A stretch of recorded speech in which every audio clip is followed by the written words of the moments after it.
Okay, whatever I'm gonna do.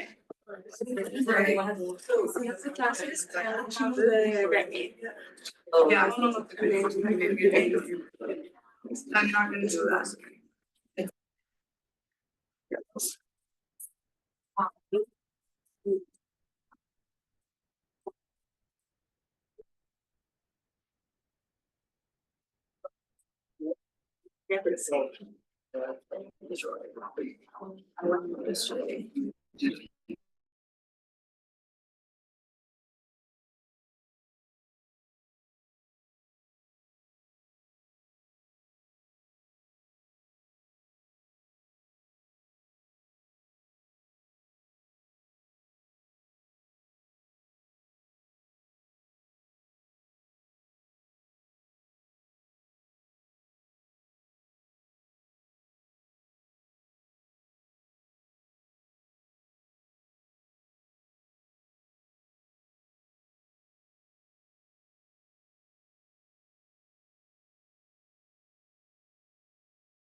It was a glitch. That's good. That's well. I think it was a glitch.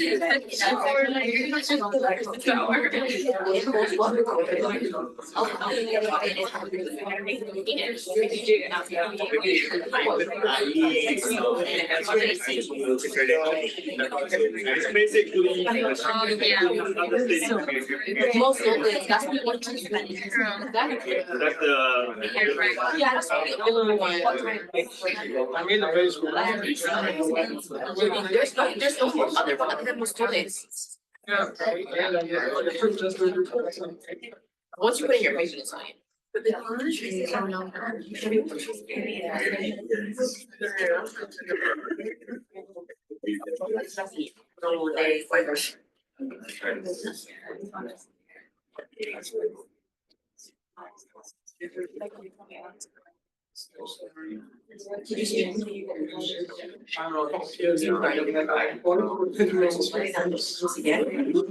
December.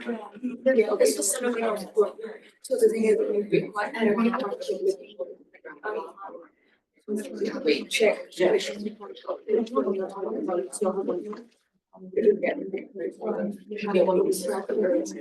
Where you're.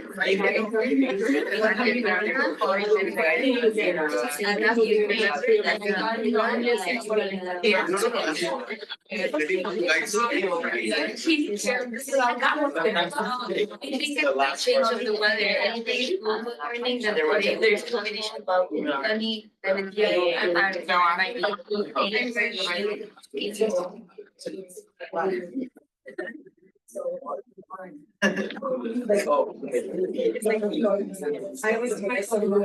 take downstairs. See, I think you have each other and I really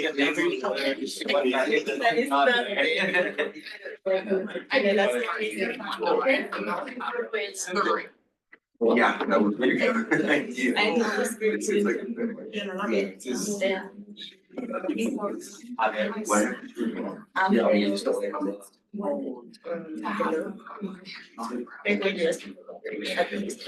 For real? No. This is. This is way. It's too hot. This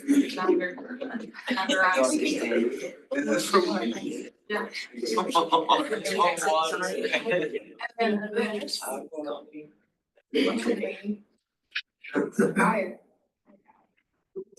Yeah. That's right.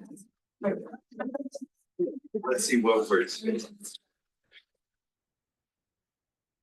Yeah.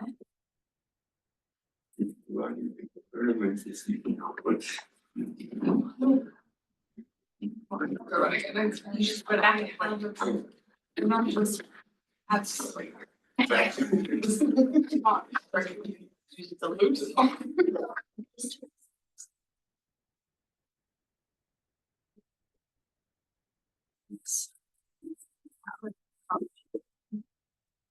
know.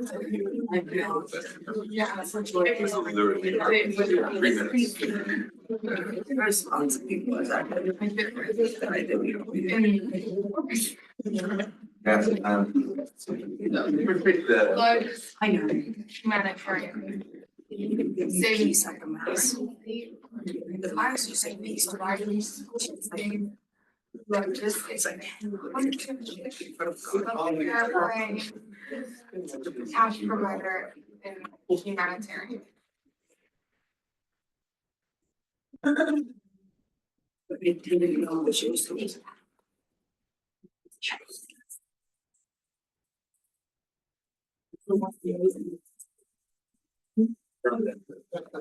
Okay, who asked me, told me has a problem with the. Yes, you sorry. I won't be able to get this. Remember. Can I go home and get my SIM card? Is that, I mean, just. because I don't want to miss the quiz, so. I mean, you want to see the class, but. Oh, so there's no quiz? But you won't be able to do it.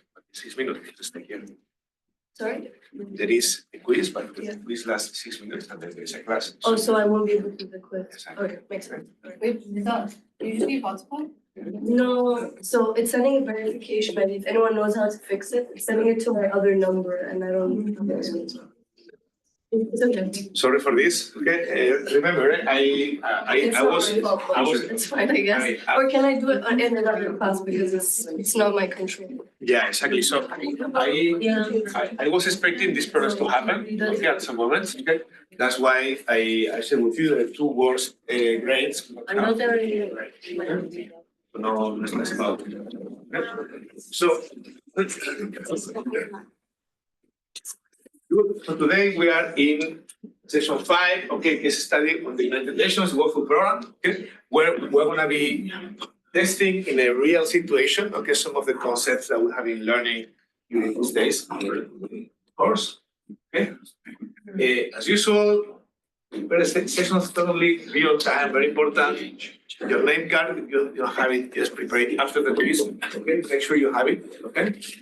Smartphones out of the table now, please. Smartphones on the table. Thank you.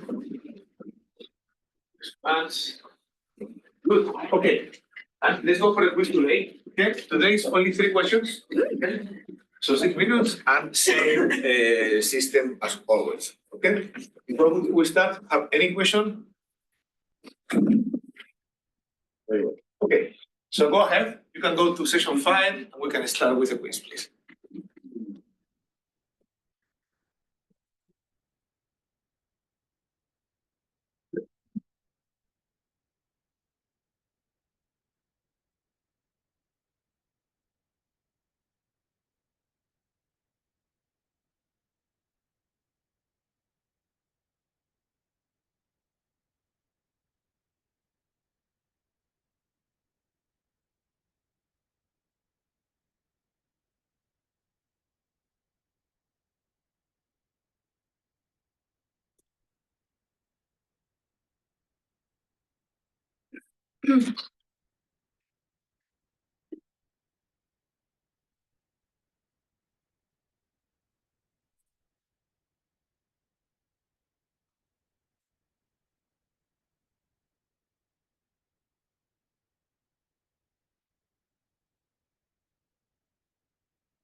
Okay, are we done? Yes, anyone who is not over yet? Okay. One more minute.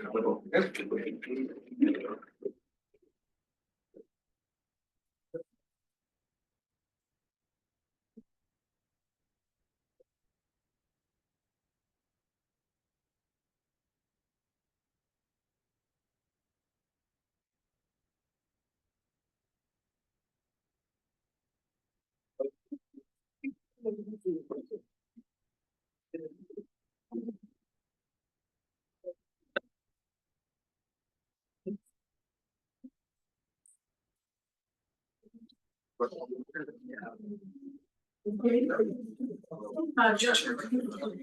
was an accident, coming with the bus, but it's in the time next time. Oh, yes, yes. Yeah, but something else. Can you please upload the slides? Can you speak up, please? Can you please upload the slides? Yes, I will. I will do it just after I pass. Yes. You want to speak up? It's not letting us submit the quiz. Yeah. Okay. We still have one more question.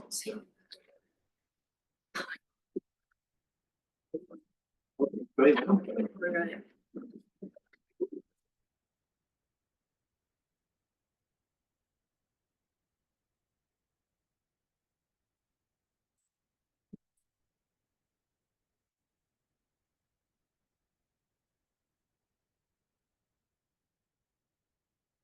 Good. Everyone is done already? Good.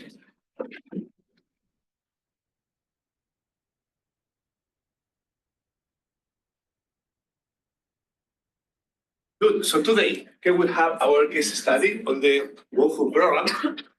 It's gonna be a very, very interactive session. Okay, so I remember that the participation in this course, okay, it's one of the ways basically we're learning from each other. So I strongly suggest students that have not participated yet, okay, to take advantage and participate today. Okay, there are a lot of opportunities to questions, so I would like, as many of you as possible to be part of the discussion of the class. Okay? So before we jump into the case, any question regarding the multiple problem case? No? Okay, so here, if we are gonna analyze the situation, okay, of the new workflow program executive director who arrives with a good amount of new ideas on how to run the program, okay? And just after 1 year in her position, he deals with a new food crisis. What she was calling the new food crisis, the new phase of food crisis, the new phase of hunger. Okay? Food crisis, which is eventually somehow some elements same, but in some elements also different from previous food crises that the world had experienced. Okay? And today, all together, we're going to be working on why this food crisis was different, okay? And what should Shiran, the food program director, do to deal with this food crisis, based on the knowledge we have already and your own experiences here. Okay? So let me show you, first of all, 2 videos from the news at the time from 2008 related with this food crisis. Okay, this will help us to put a face on what's going on. Okay?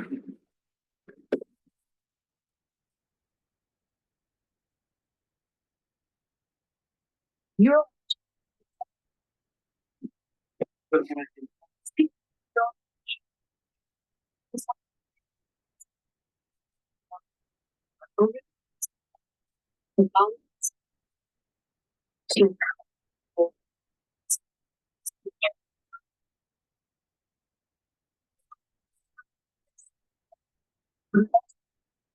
yeah.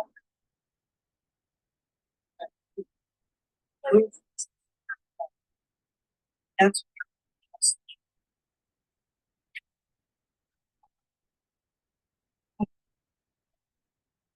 pretty much.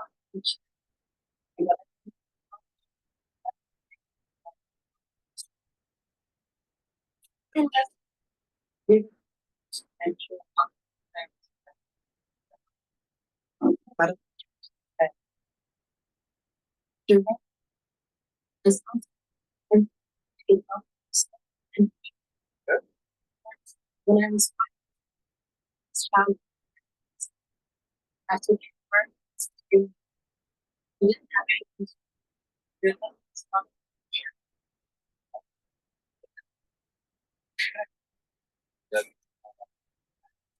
I'm so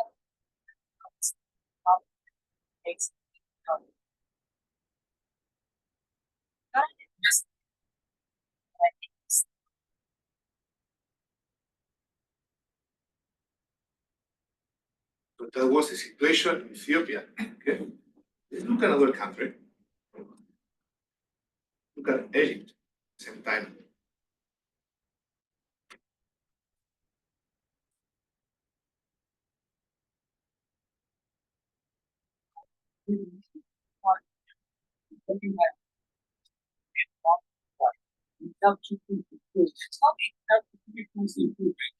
How is it low?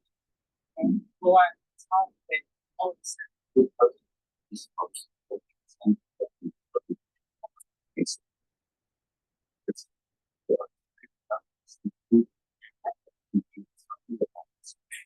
you said that you have body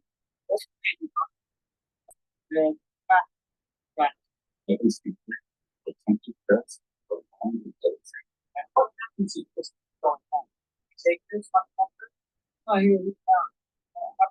Just it's not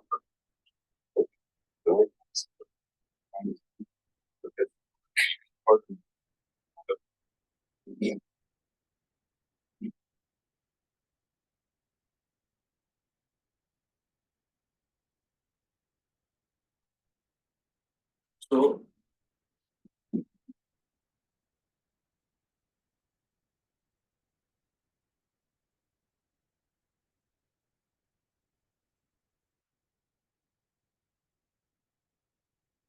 now, okay, we are gonna put ourselves the foot of Joseph Shiran, the new World Food Program director, okay, with her famous red cap. Okay, you probably read about it. Okay, in the case, okay, the red cap she's taking everywhere. She's speaking with donors, with partners, okay, to show basically how critical. I mean, how the support, the financial support or other kinds of support, have are critical for the most impoverished families, okay, to get at least basically this type of food.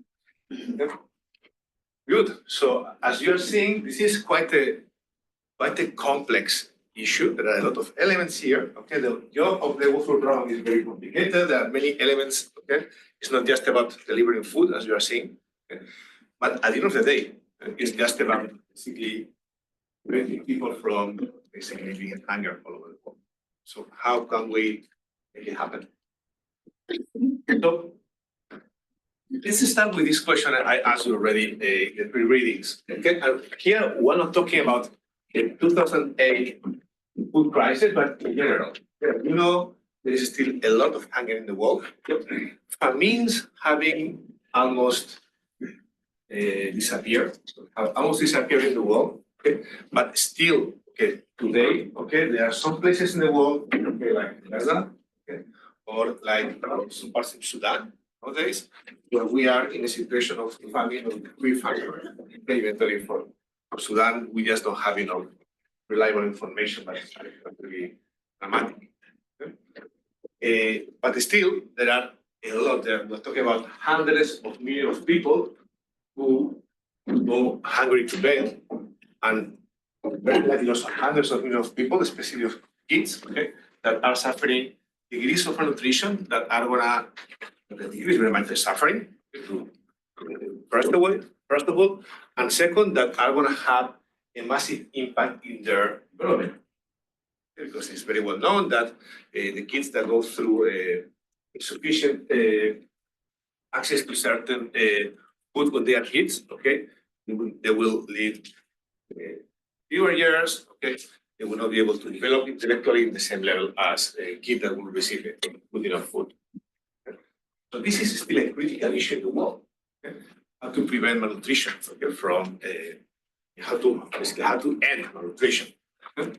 So let's focus now in this kind of general question here. Okay, and again, I would like to possible, okay, to hear some people who haven't heard their voice yet, okay, in the class, okay. But this first question, very general, okay. Global GDP now is 94 trillion, okay. More or less an average of $12,000 per capita today, okay. So how is it possible that people can be hungry today? Yes. Kamalari, yes. Concept of entitlement. Entitlement, yeah. Even though there is food available, they don't have economic means to go purchase it, as mentioned in the video. Yeah, exactly. And can you kind of develop a little bit more about exactly what this concept means? Entitlement, no? Yes.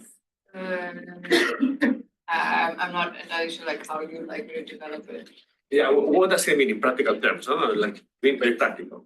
The price of food is increased for like a rural settler to go purchase it, or even in urban settlements, for example. Yeah. With the example of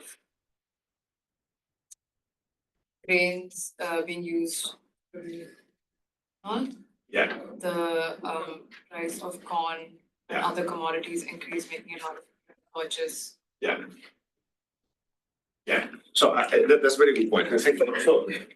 The concept of entitlement of Amartya Sen, okay, is related to the idea that in many of the famines or severe nutritional crises we have had, okay, the problem was not that there was not food available. The problem was that people couldn't afford it, as you were saying.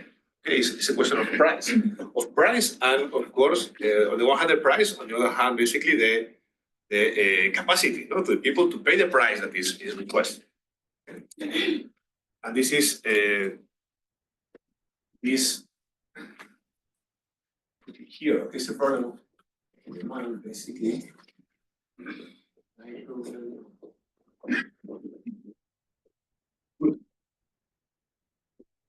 Good. Estefania, please. For the demand, we can also say that there's an increase in middle class. Sorry, there's an increase in middle class population. For Yeah. example, in China and India, meaning that Yeah.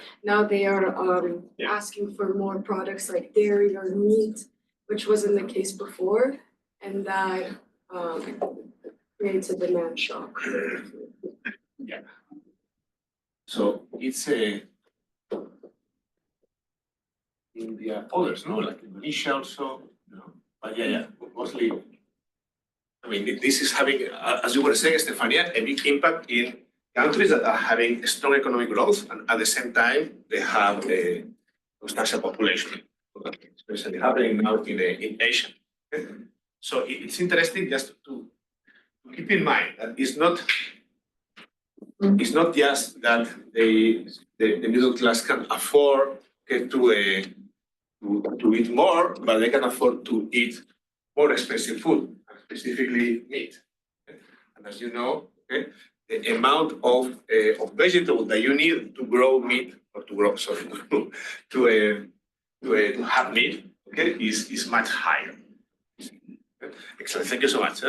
Good. Your name? Anna. Anna, please. From the supply perspective, when the supply chain it's interrupted either for natural disasters or war or increase in oil in oil prices. Yeah. So then food it's more expensive to get some places where it gets higher prices. So then more. Can you give us an example? Well, I can give you an example when it happens in Colombia. Yeah. When Bogota is in the middle, the capital. Yeah. And when we have like strikes and protests, Yeah. Food cannot get there. Yes. So trucks cannot get there, so they either ration, like allow you to buy certain amount of food per day, or you just don't get sometimes anything. Because it's harder to get into some places. Yeah, logistics because of crisis and different ways. And I mean, that's a very good example that you have yourself, Yeah. The most obvious nowadays is Gaza. Usually, it's just a logistical issue, basically the Israeli government has decided to make extreme limitation of the amount of food that gets inside Gaza, and basically people are starving.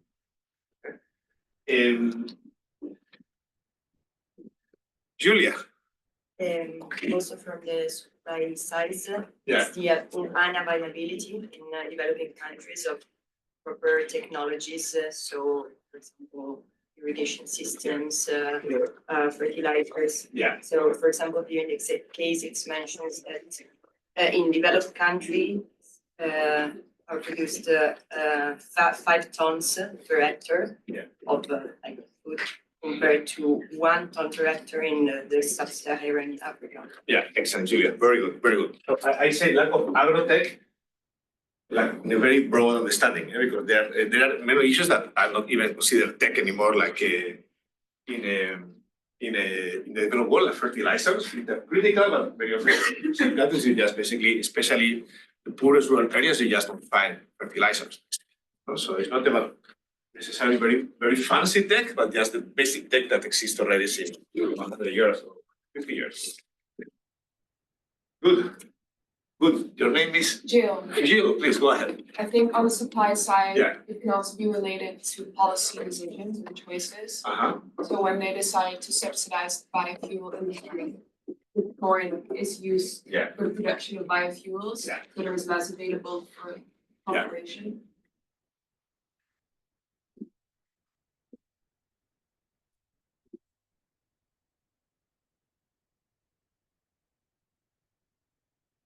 Excellent. Marta, please. Also related to climate change, for example, the text mentioned that Australia, which is one of the main producers of grain, also had drought coming like from lack of rain. So also the supply was lower from this country, and also that contributed to like increasing general prices.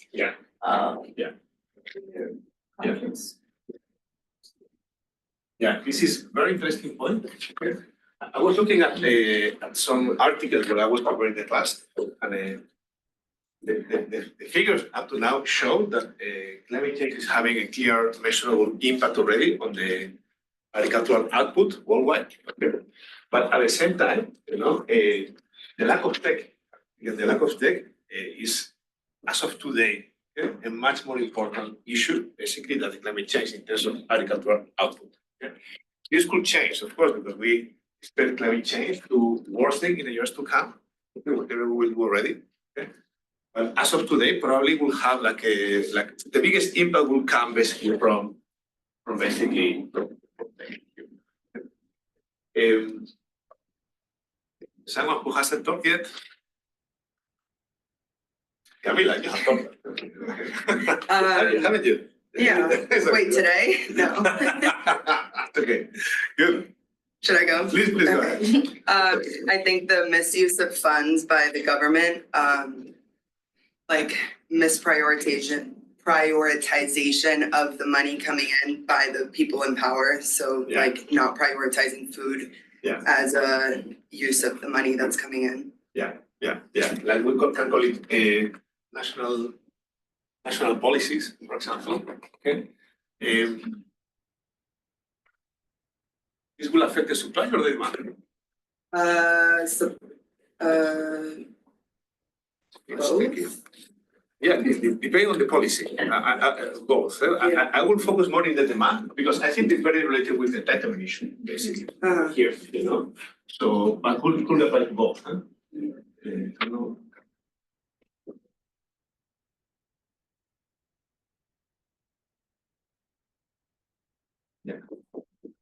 Social policies, basically, because it's about the policies that will prevent a population to fall into malnutrition, when there is a crisis, based basically on support, basically budget support to these people, basically. And it's important. It's good here to remember what Amartya Sen said about the famines. Again, we're talking that they are basically now famines in the world. Okay? And he was saying already this in the 80s, if I'm not wrong. He was saying there has never been a famine in a democracy. Okay? And this is, I think, very much related with entitlement and with internal politics. When you are basically responding, to your people say, by what is really, it's really difficult for a government to prioritize something else other than the people starving. Yes, Stephanie. So inflation, if prices goes up, people are not able to buy what they need. Yeah.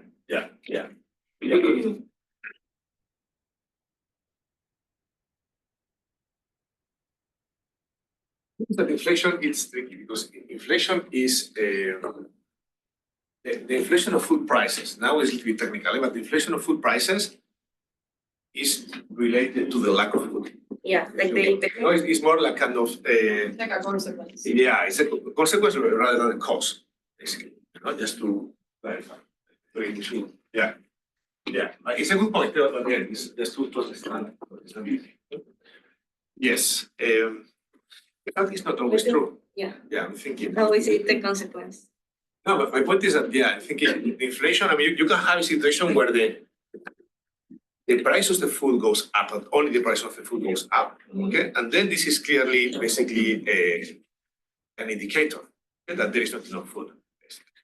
Yeah, that would be a consequence rather than a cause, okay? Let me elaborate, but there are other situations of inflation, and there is basically when there is a kind of broad inflation in the whole country, which normally is due to the monetary policy of the country that decides basically to print currency in order to reduce their deficit or in order to for political reasons, for other reasons. And then basically what happens is that part of the wealth of the citizens is basically to the state, basically, okay, and that will be a consequence. Yes. Yeah. Yes. Yeah. That's what you wanted to. Yeah. So yeah, then like what's happening right now, there is inflation in every single country, I guess. Where? Like right now, inflation is really high. Which country? Like everywhere. Everywhere. Like prices have been going up like 20% Many places. in comparison of like a year ago. Yeah. Like that's why all the currencies are in danger and everything. Yeah. And that's affecting people that like people's capacity to buy like things Yeah. that is not really related with lack of food, but rather prices are going up due to economical and political reasons. Monetary policy, basically. Yeah. So that's what they have been now arguing in the United States, has been happening in Argentina for many years, has been happening in Europe also for a number of years, to a lesser degree. So this is inflation caused by the monetary policy, Exactly. and therefore, this is clearly a cause.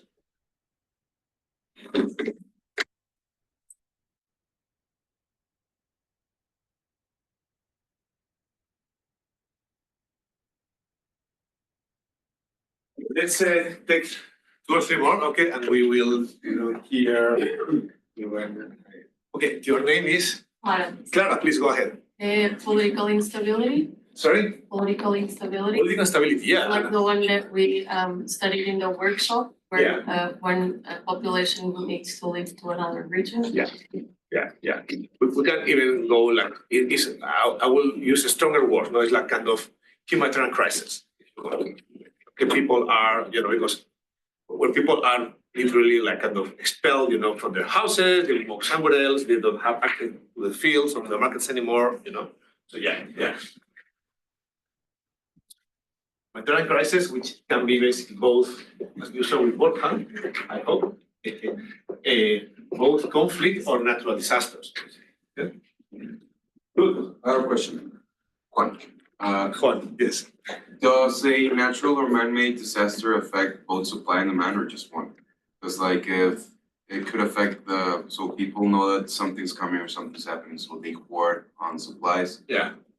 And so the demand would also be affected. Yeah. I think each case is different, because you have both for the natural disasters and for the conflicts, you have, I said, rapid onset crisis and slow onset crisis. The behavior is very different, But you have, it's a point. At some moments it can be supply, at some moments it can be demand. You're right.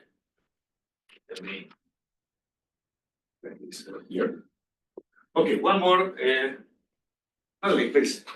Sustainable farming practices. I forget which country we read about it, but there was one case that mentioned farmers were having trouble producing crops because the soil had been degraded due to decades of unsustainable housing. Yeah.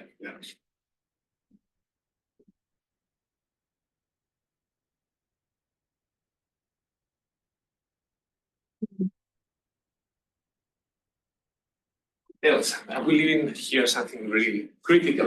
Really critical, in your opinion? It's critical, okay? You take the risk now. If it's not critical, I will be unhappy. That's what who's gonna take it. Okay, Alex. Supply chain shocks due to protective policies. So it's basically like man-made shocks. Protective policies. Okay, now you are now in the line now. So, what kind of protective policy? For example, in Mexico, they banned GMO corn from the US. Yeah. Because they were like, no, we have our own corn and we have like 27 different varieties of corn. So we don't need the corn from the US because it's GMO. Yeah. And there was a high rise in the price of tortillas. They actually mentioned it a little about it in the text, but not so much. Yeah. And Mexico functions on corn like 24/7. So of course there was like a huge spike of prices. And people couldn't afford basically food. That's a very good point, Alex. And I will add something. That's why I was asking you to elaborate, because this is a very good point. I haven't thought of that. Right?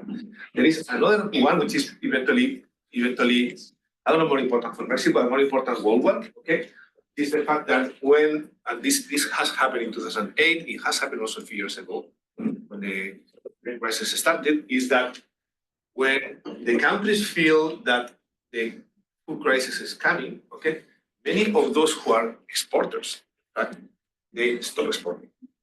And they say, well, seems that things could go bad here, okay, so I'm gonna keep my food in my country. But there are many countries in the world that are like net importers of food, and some of them like radically net importers of food, like for example, Somalia, China is still net importer of food, I'm sure. Pacific Islands as well. Pacific Islands, of course. Yeah, exactly. But if you think of big countries, let's say, some big countries are still basically, okay, I'm not gonna elaborate, I'm not sure about it, okay? But a number of countries, okay, that are really depend basically from the crops coming from Russia, from Ukraine, from the US. So if these exports are stopped because of political reasons, the impact is massive. Okay.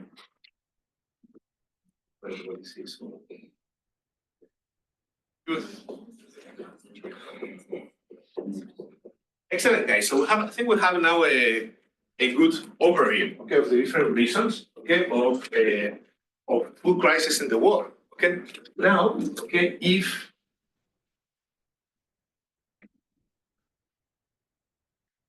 if we look at this specific case of 2008, okay, that we read in the case, okay, which one of them apply mostly to the people?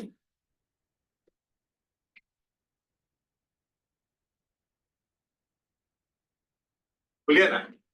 So I think the first entitlement, because there was a rising, as we are a market-based economy, so it was raising prices in due to different reasons, probably because of the US crisis of housing crisis in 2008. So I think that's one. Yeah.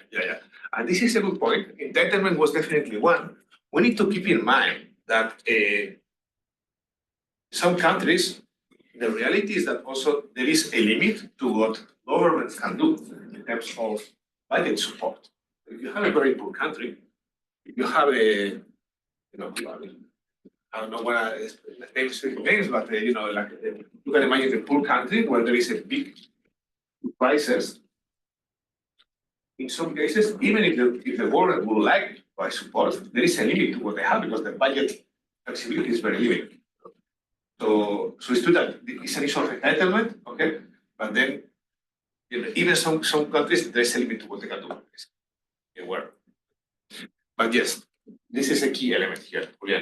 Yes. Other cats, please. Climate. About the drought in Australia increased the production of grain with supply of. Indeed, climate was part of the problem here. Yeah, about the policy about the biofuel, because in the US, like the oil price is high, so We consume a lot of like grains for making the oil. Exactly. You need massive amounts of wood to produce the biofuels. At some moment, policies in the US and also partially in some countries in Europe, were promoting biofuels, and this had clearly an impact. Difficult to measure how much. There were different opinions, but clearly it had an impact on the prices. Wow, that's really a challenge. If you give me this, please, for the next time, please believe that there's going to something otherwise. Freya, Yes, yes. the middle class, especially in China and in India, there was a huge increase in population and hence the demand for meat increased, and so that impacted. Yeah, I think at that time probably it was very much about China. I think they hit the 1 billion. No? 2008, probably earlier. Yeah, but I think that's wrong. Someone from China, when did China hit the 1 billion people? 1 billion. Yeah. It's a long time ago. Yeah. But India, okay. Someone from India here. Yes. When did India start to take off economically? Like 2004. 2004. Like, if I want to, I would look at we are looking at in an isolated way, the supply demand. Basically, it would be the aftermath of global financial crisis. Yeah. And it's not just like the African population or people who are below the poverty line who need access to like food and security. It would have similar implications in the developed world, the US economy, people losing jobs. Yeah. The demand for essential items will skyrocket. So every country will look for its citizens first. Yeah. So, I mean, more to say, like these are in the normal functioning would affect the food crisis. Yeah. But if you're looking in 2008, I would say the economical crisis has more importance and impact. Yeah. And basically the way you see it is that the economic crisis had an impact in the purchase capacity of the population in many. Yeah, I mean, if you are losing like the market-based economy, if it functions on that manner, everybody would like to take their money out from the system and like keep it with themselves, invest in like safety measures. So food demand, irrespective of where there is a need or something, you'll hold it. So yeah, absolutely. That was a clear element here. Perfect. Thank you. I mean, and that's what I think. Like more than that, because we'll have infrastructure issues even now. Like there are 800 million people still not having access to food and something like that. So in that sense. Yeah, excellent. Thank you so much. Good. Another specific element for this message you would like to underline here, Peter. I don't think we mentioned it, but there was speculation. They mentioned speculation around commodities, which would then increase the demand and then probably prices. Inflation. Yeah. There was again also like I mean there were kind of reliable actors complaining about this speculation being having an impact here. Good. Sorry, would speculation not be more demand? Because people are more interested in the goods, so then the demand for them is higher. So the way I have seen it myself, and I have seen it, for example, in Ethiopia, in the food crisis, I was there in the mid-2000s, is basically at some moment there was food in the country, but basically the middlemen, the wholesalers, basically they wouldn't put it on sale. Or they will put very small quantities on sale, to increase the price, basically. And they will keep doing like this, basically, like in order to keep the price higher for a longer period. But eventually there could be other mechanisms where regulation have an impact on the demand also. Right? But for sure in the supply, that can play. Carolina, In this case also the 2008, I think it was mentioned the lack of the agri-tech because they were talking about the fertilizers and the. And I think also linked to the rising of the middle class, something that was mentioned was that as they were growing more cows to have meat and things, they were cutting out the lands for the agriculture, and that was a big hit on agricultural economies. So this makes a cycle of policies and middle class. You know, like basically the wealthy countries are adapting basically their agricultural policies to what is giving them more money on the more income in the short term, basically, and this is having an impact on population in the developing countries. Okay. Good, excellent. So let's leave it here. Okay. Okay. Yes, let's say Katerina, please go I ahead. just wanted to contribute to the trade policies because I think it's pretty important that there was a crisis in foreign relationships between countries, and what particularly struck me is that Ethiopia was unable to secure futures contracts, which would be really beneficial, like to somehow stabilize the supply of grain, at least in the near future, to avoid famine. So I think countries turned their back on Ethiopia expecting the worst. So they didn't want to share the sort of a little surplus that was left after the 90s. So the distrust in business relationships between countries. And that was, is it related to what we're talking about here? I mean, something I would say is basically the trade policies. In the sense that, you know, when the crisis started, like some countries started to sell this kind of hoard, basically, you know, food just to be ready, and others wouldn't get it. You know, so this is one element. But then there is another element you were mentioning, which is Ethiopia, for example, couldn't secure a futures contract. Some sort of futures contract. And this is more related to private sector, no? Because basically this contract you do it with an insurance company. Still, there was a graph that depicted how governments would purchase the access of food. I think government is still an actor. When market is unable to do it on its own, some government intervention. So can we also say that government intervention affected the supply and demand side? The government was pretty inefficient. Which government? The Ethiopian government. Government. I mean, the thing is, we're looking at it in like the global picture. You know, if we look at specific countries, you will find like also specific issues, and eventually Ethiopia didn't do well. I don't know about it. But definitely different governments dealt with it in a very well way. Yes. Good. So having identified now some of the key causes of this crisis, now let's jump into the role of the World Food Program. So, first of all, just to link with some of the things that we discussed 2 days ago, on Monday, who governs the World Food Program?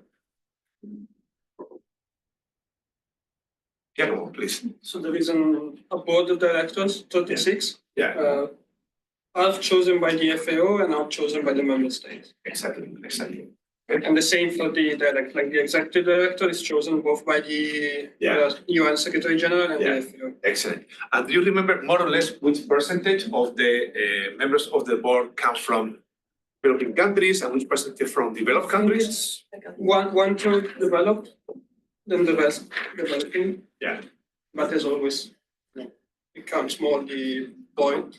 Not like the World Bank, because the World Bank has shares. In this case, it would be 1-to-1. But obviously, big donors, they make the voice come more. I think in the case they mentioned like 2/3 developing countries and 1/3 developed countries. So basically, the developing countries have a majority in the World Food Program board, which means that this is good news. That means that the developing countries will basically kind of shape the World Food Program policies. They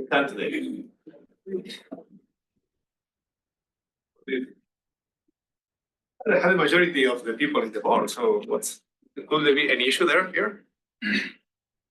Yes, Sebas, please.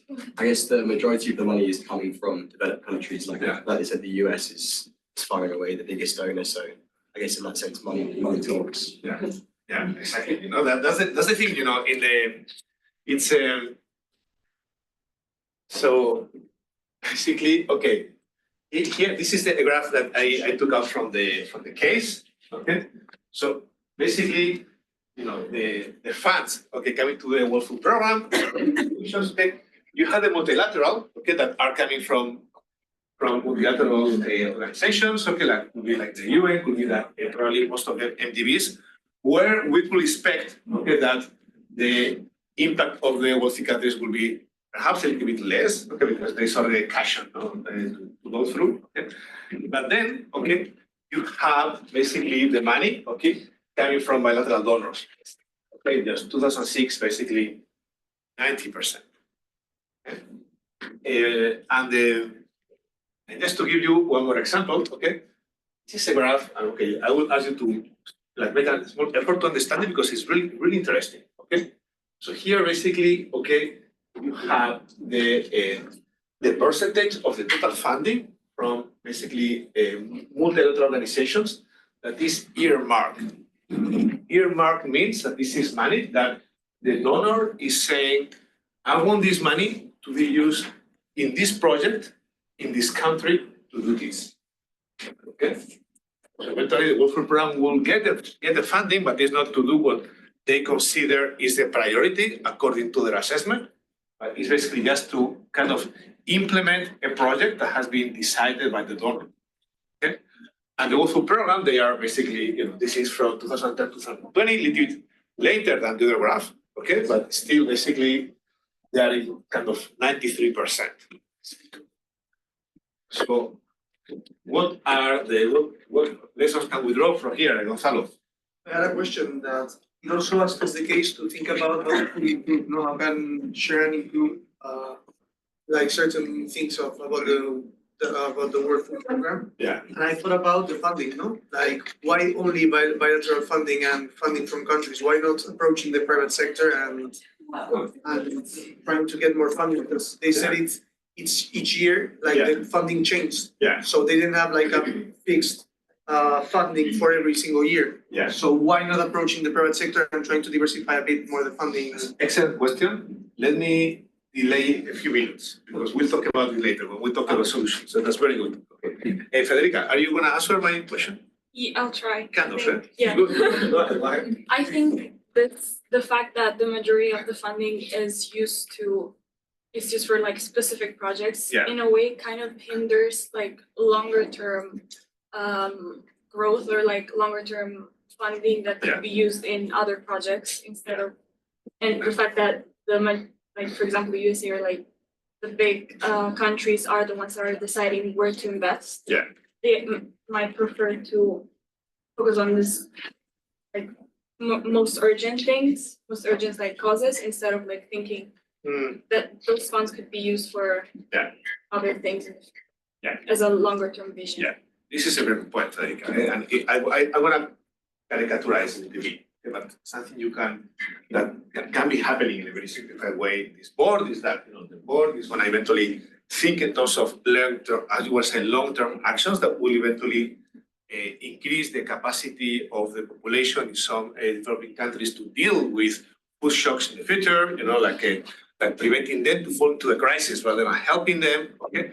And eventually we can imagine the board will say, this is great, you know, we're gonna stamp this policy as a priority for the World Food Program, okay? And then they will go to see the donors. You know, the donors are this 1/3 of the people basically, and they will say, well, that sounds great, okay, but our internal political interests or priorities are different because, in fact, the population in our countries, they would like to see the money used to save starving kids. That's what sells. That's what shows that we're doing something, basically. Okay? So, you know, that's a great policy, but you don't have budget to implement it, basically. Okay? So that's, again, I'm caricaturizing here a little bit, but just to show you basically the kind of dynamics that you can expect in this board. Okay? So, now let's come to Sharon. Okay, so what can she do to deal with this crisis? Okay. First question, okay, she has a problem of funds, okay? So what would she do to deal with these funding limitations? Sorry, you have already some ideas here. Yeah, approach the private sector. Okay, And try to get funding from there, not just about other countries. good. What do you need to get funds from the private sector? What do you need? Yeah. You How need a can plan. how can you persuade them? Well, you need a plan, you need to advocate for their goodwill. And basically corporate social responsibility, maybe doing local, like in places they operate, or do they have the activity, their economic activity to raise funds to, instead of doing, I don't know, maybe a school or infrastructure or whatever, invest in food if malnutrition is something more, I don't know, more urgent than building a pool. Yeah, that's a good point, Gonzalo. We will see in the next session, say about the role of the private sector and philanthropies, but we will see is that the money coming directly from the private sector through CSR activities for development or for humanitarian is very, very limited compared with the people that are looking at it now. It's not enough. But one of the reasons is that many wealthy people and many companies, they channel the funds through philanthropies. So you have big philanthropies, okay, in the US, in the UK, in China more and more, okay, that really have the funds to make a difference. And then they have their priorities, okay, and we will look at it because it's very interesting with me and with Carla, okay, coming from the IDB, who is dealing with them on a daily basis, okay. What are the priorities? But this is a good point, Gonzalo. They definitely need to find other sources. Aidan. So this is kind of building off Gonzalo's point, but it kind of answers the second part about operations. If the World Food Program were to become more approaching the private sector, they would need to expand like the fundraising team. And I think one of the issues is that the case stated the executive director is almost like the chief fundraiser, but I think they would probably need like an entirely different marketing arm that is actually able to interface with the private sector while executive directors are meeting with governments and reaching more people. Katrina, please.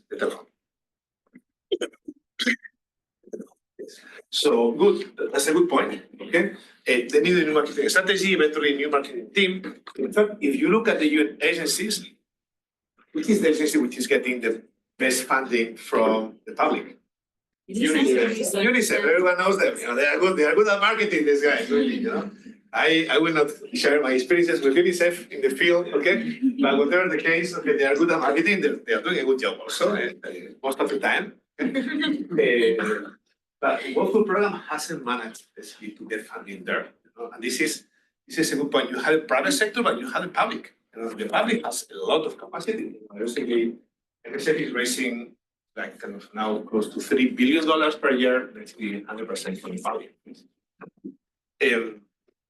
But the challenge perhaps is also that if you want to get money from the public, you also need like kind of emergency focus. That's what people like. They don't like to fund like kind of long-term preparedness plans. They like to fund, you know, the food that will save the starving kids. That's the reality, you know. Carolina. Also, the link to what Aidan was saying, the accountability, right? Because like the video that we saw, like what did your dollar do?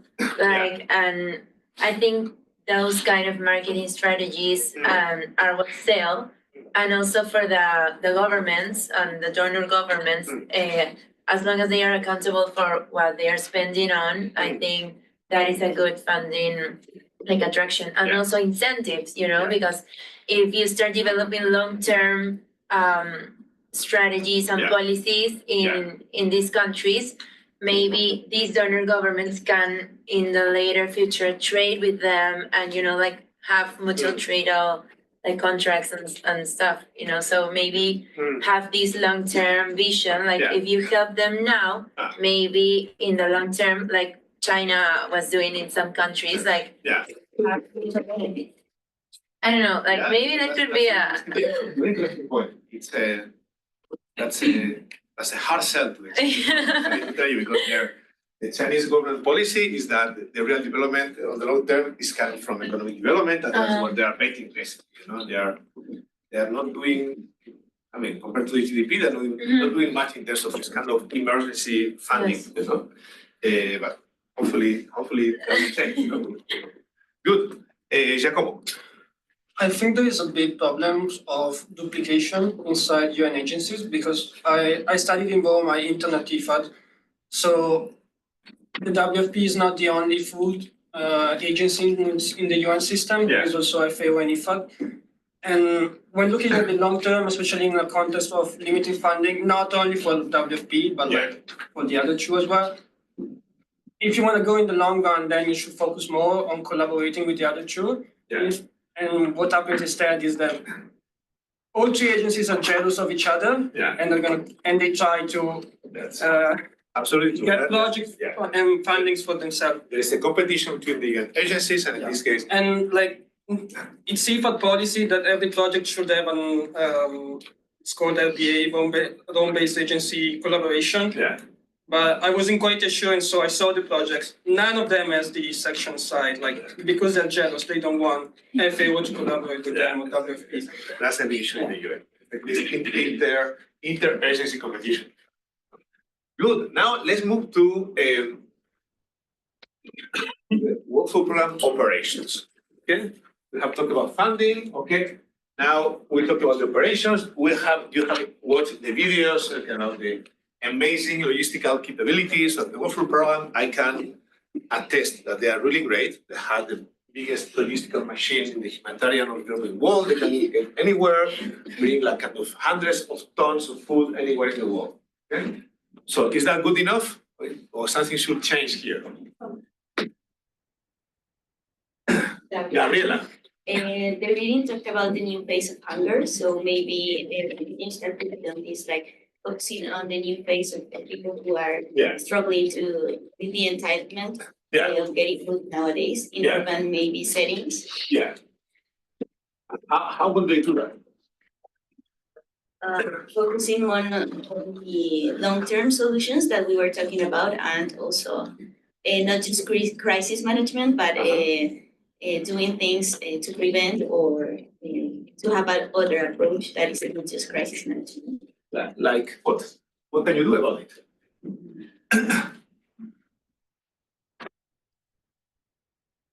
Long term. Okay. Anyone will have ideas of how can a workflow program kind of switch its focus more to prevention? No, I mean, switch the focus from response to prevention. Gabriela, no, that's I think your idea. No? Urban settings too, not just the traditional crisis management, but the new phase of hunger settings where people are also struggling with entitlement.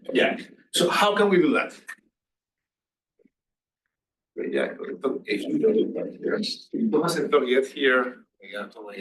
Okay, someone who hasn't talked yet today. Hannah. I think they could start to also empower the local food systems in that sense for a long-term solution to. Then again, I think that's what they call like from the like emergency food aid more towards food assistance. So trying to tackle the origin of hunger in that sense, and not only acting in the emergency situations. How do you do that?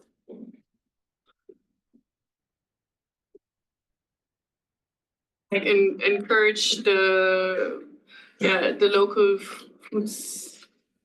I would need to think about like. You're okay. How can we empower local food systems here? That was a very good point. But now I want to dig deeper into this. Yes, Andalucía. Maybe tackle one of the supply like causes that we had, like lack of agrotech. By we can empower the community by giving them not proper but better technology, so it's more efficient the process. It's making the process more efficient within each of the places that is. It's a very good point, and we'll see at least briefly the case of one of a foundation created in Africa by the Gates Foundation are working in this direction. Okay, so again, how can focusing still on this specific question? Okay, how can we empower local food systems here? Juliana. I think part of their change of aid to assistance also means advocating for even trade policies to guarantee that the local food supply is the priority rather than Okay. what that comes from outside. Jump to another issue here. Okay. But I think it's part of it. Okay, it's a good point. No, but I would argue something else. Good. So specifically, how can we empower local food system here? Okay, Stefania, please. I think here's when working closely with other organizations is really important. Because, for example, FAO is very technical and very that's their expertise to help people learn how to make crops that are more durable and that are resistant and that makes them sustainable for the long term. So I think working with FAO would be the perfect solution. Yeah. And basically this work will translate into kind of training, for example. Exactly, yeah. And they teach them how to make their crop resilient to natural disasters or better produce, how to produce more efficiently. Yeah, indeed. Good. So focusing still in local food systems here. Nida, please. Working closely with the farmers themselves and making sure the government policies are aligned with empowering them and also like in regards to agriculture and the training they need like producing it in a sustainable way. Yeah. So embedding the policies to tailor to like promoting. Yeah, but I mean, it's a good way to frame it, but it's very related to both of them. It's basically and training, it's But working closely with the government policy. Okay, with the government, basically. I mean, but just to make it clear, I mean, normally the UN always works with the government. That's at least a theory, I mean, when there is an emergency, eventually they will take some leeway, But when it's about long term, the nature of the United Nations makes that they are always working hand in hand with the border. Well, that's at least my experience. Okay. Some new faces here. I see some. Oh my God! Yes. Hongwan, please. Help the local community cope with climate change. Okay. Interesting. Yeah. How? Yeah.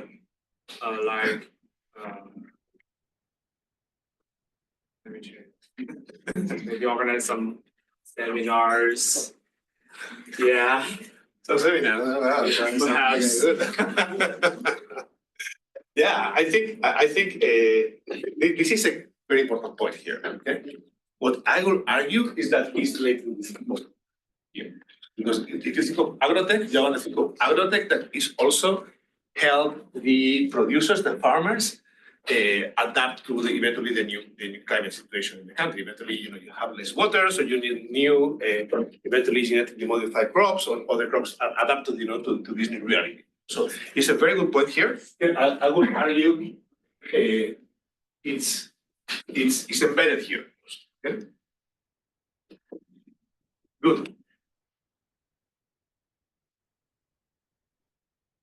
Okay, and now thank you so much.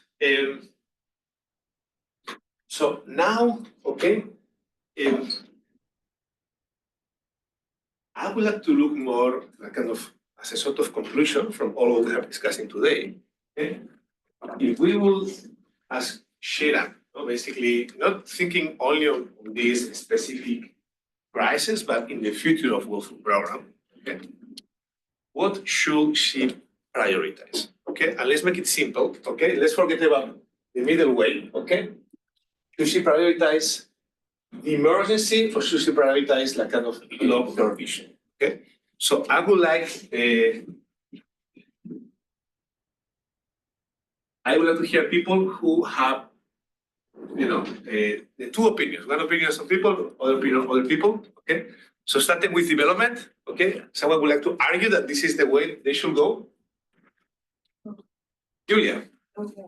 So I think that they should go with the hunger because With the what? with the development. Development, okay. Along your organization. Okay. Because in this way, they will be able to not only assist in emergency, but have a long-term impact. So they will be able to assist after emergencies, but also, as they said, locate in more urban areas. Yeah. And so forth, but also their own. Okay. But the challenge here is that, and that's why I kind of deleted the tool, which is the easy answer. Oh, let's do everything. No? Very often you cannot do everything. You have, for example, an example we will talk about is Oxfam. Oxfam is an organization that was very much focused in emergencies and development, okay? And at some point they decided to radically change, their mission, and they moved towards advocacy. They are amazingly good doing advocacy, but they don't do emergencies anymore, or this very, very minimum, basically. So the question is, Julia, do you think it will be okay for them to start basically kind of abandon their capacity they have now, basically to bring the food to the starving kids in poor countries in order to focus on the long term? Is that the right way? The one after, so Okay, so who would like to argue that this is the right way? Yes, Priscilla. I wouldn't argue that it's not. Okay, who would like to argue it is? Yes, please, Hangwa. I vote for the emergency one. Okay. Who will go for development? You? Yeah. Okay. So, go ahead. Maybe we can think about it that the realm of like raising funds for emergency is already so crowded with philanthropies because so many people want to contribute to a specific emergency. So that sector can fill the gap should WFP move to development. Yeah. Like it'll take care of itself because of goodwill of everybody. I hope. But development and longer term problems that rely on multilaterals to like stick it out and actually develop a complete plan. That's where they can add value. Yeah, excellent, very well. So let's leave the emergency to other actors that are already present and we focus on development, because also the World Food Programme has this kind of global view, this access to a number of actors that eventually NGOs don't have access to. You know, you don't have as a, like a MSF, you don't have like such an easy access, for example, to the big financial actors that can help you eventually develop financial products that will help you offset the risk, for example, or you don't have this access to the governments that will help you sit down with them basically and work with them in developing like long-term policies, for example. There are good arguments here, of course. Now, who will say, no, we should keep doing the emergency thing?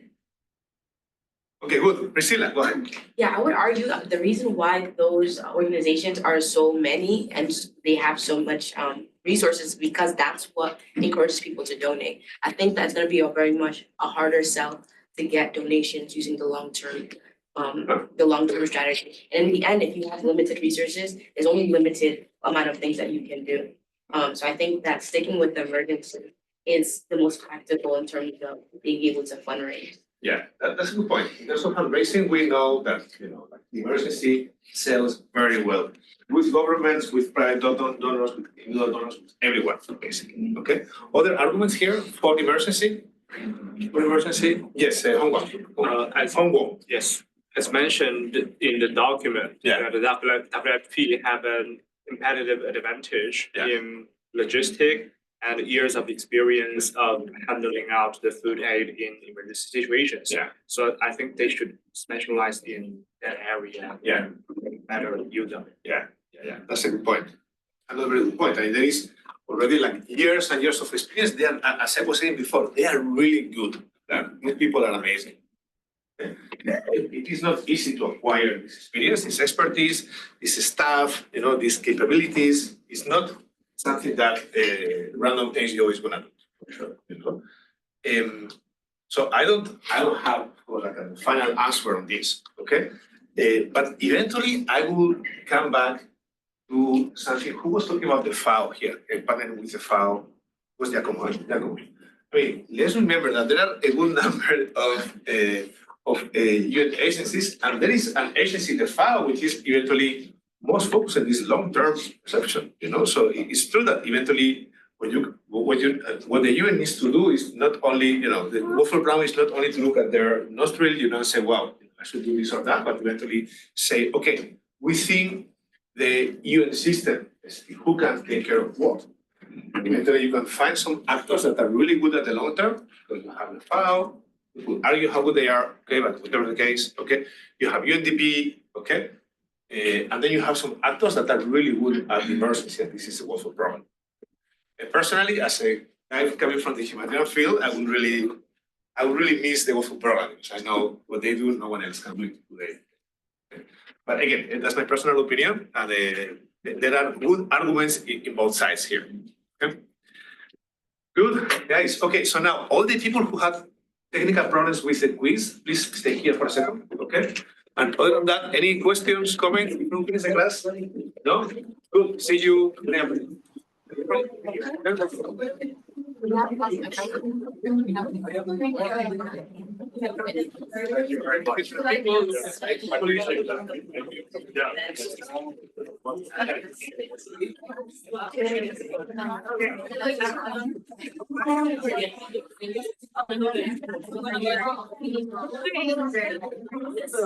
Yesterday, like I was just like, hey, wait, I'm gonna do, and then you were like, the music sound, and I was like,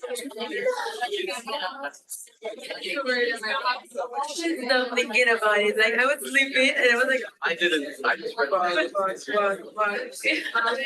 was not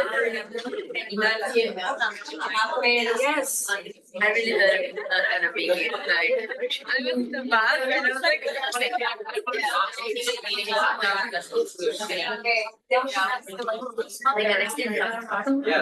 just went late.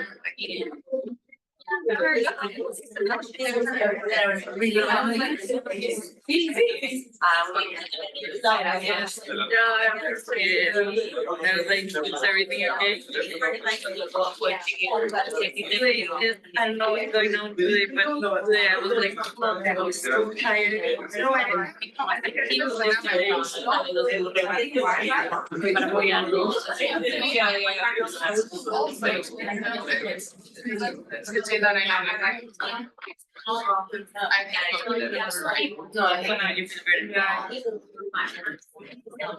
Yeah, so they were saying yesterday, like, and I was like, maybe she has fever. Yeah, that's awesome. I don't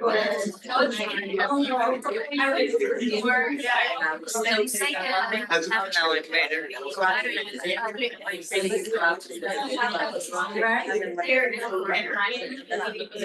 it's tired. Yeah, I have enough feeding. Enough feeding. No, I don't think so. Really? With my teeth working. Yeah.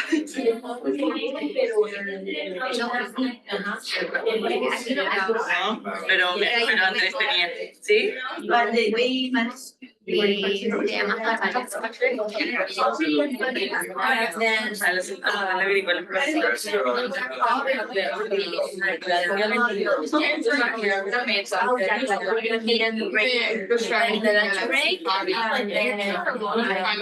We finished.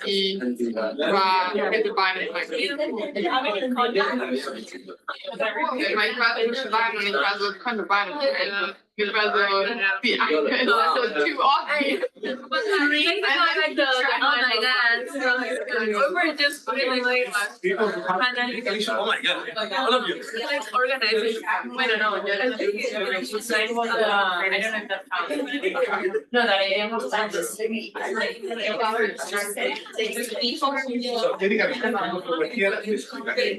I don't want to like touch it. Yeah. But you're gonna meet like. Yeah, exactly. Like to discuss. We can put all the time outside. Let's do that. I don't think Sean Baker. My question is fire design. So like, thank you, like stuff like that.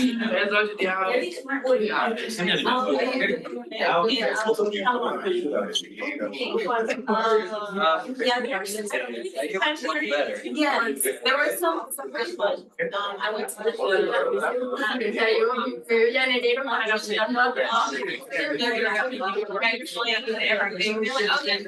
Oh, nice, yeah, so that worked okay to me. Yeah, especially, yeah. Yeah, I don't really. Yeah, like what the structural issue here. Building up from a very back, so like, panels and covers, it's okay.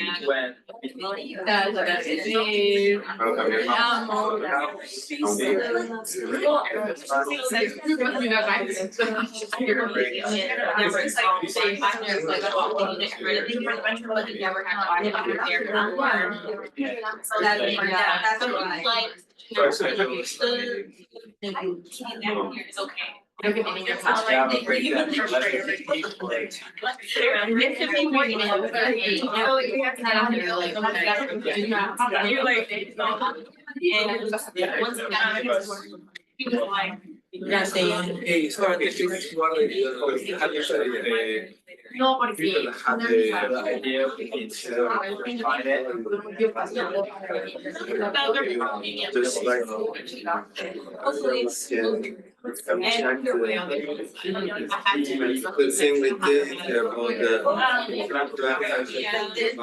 I think we are not only score, because like the first is. Yeah, I was like. This morning. Yeah. It's okay, but also when it's kind of like at least in the city there are so far, and I think maybe some of that. I hate fruits, so I've never eaten. We have to check that. No, at least the two, like the one is the food. I kind of like fruits. Oh. I can eat fruits. Yeah. So then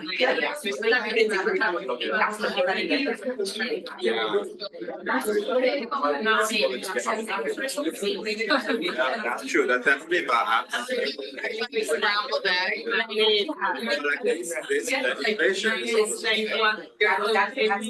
Yeah, that's true. I think and also like the. And I was like, that was really good. It's like I don't know. That makes sense. It's like a. And now you're gonna change your Because the productivity is not increasing. So people who like their majority of the income is from farmer. So their income is not. They want to use it. So the income is. So we do your one of these companies. Yeah. And So it's like it's. then it was not just that. I don't think that, but it's also that. I say like On the main donors, even though they're just 1/3, it's still. Other place, other country, they have increased the laws and productivity. But in Nigeria, they are like missing something. productivity is not change. I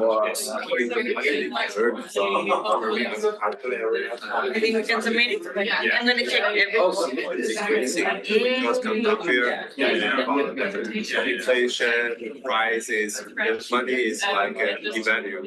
So if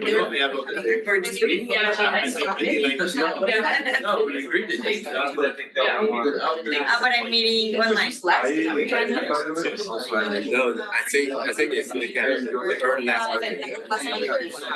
Doesn't matter. Yeah, maybe you read the whole tree. So I feel like we can have more. Okay, and you're saying that because a lot of them eat at Yeah, I In a way, Actually, Can we that's go? not something. 70% of also it's very it's a It's just reason you can why we're all of these. We will just stick with one, like the same as but like but if maybe at the end we're gonna stick just with one. they are living is like a very basic living is like just maintain Well, they don't earn a lot of money, maybe they don't have money to buy something, but they can still. yeah, that's true, but like it's not I feel like this world is like we can have a good economic development. If the farmers aren't making money, it's yeah. I feel like it depends on how many, how much. That farm great. Not a lot of people are farming. No, like that's just the statistics. That's what I'm saying. It's 70% of people farming as a job or like farming. It sounds like a survey we have to. Maybe they farm to eat. But we don't have. I don't know. What did it say? What did it say? I want to see what they. I hate surveys. About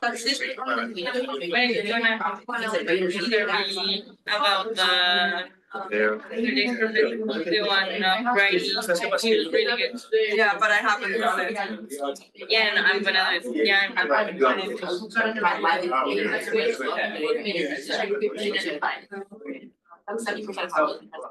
and we go well. Sometimes they're so rude. So rude.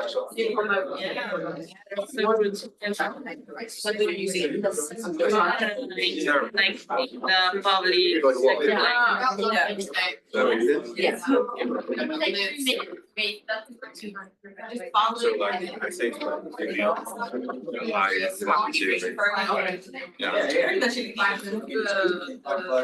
I think food insecurity, I think.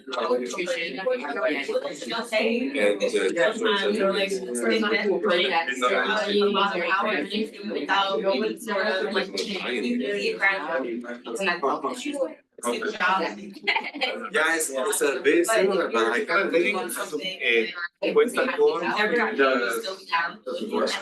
That's very interesting.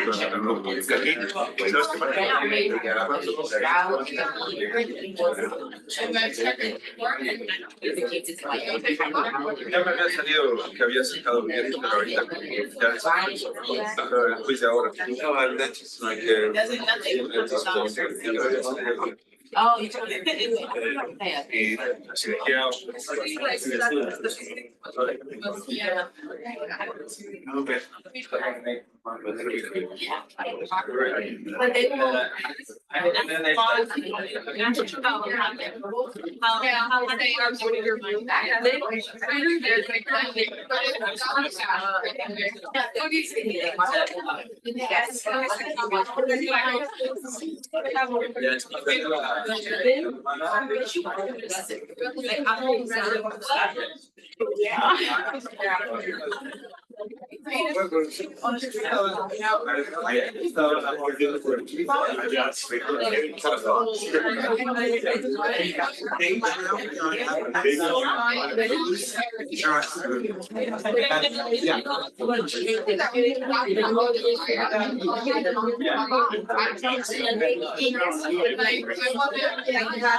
We're talking so about how yeah, that one.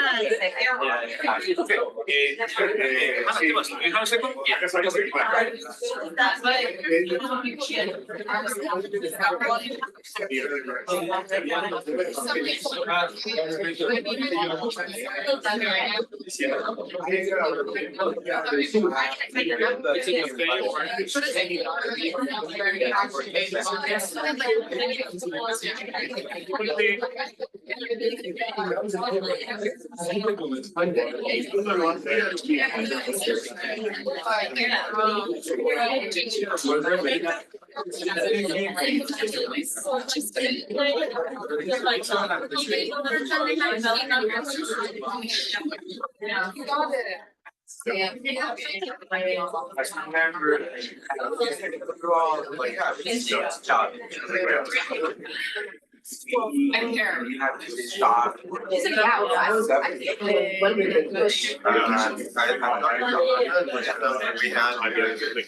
know how to discuss with my hand. Yeah, exactly, and so that meant. Like I said, I got you.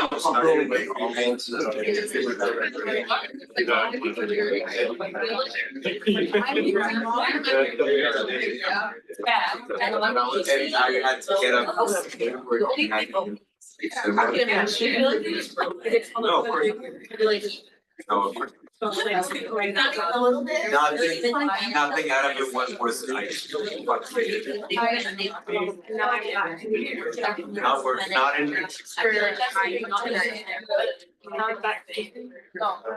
Rita.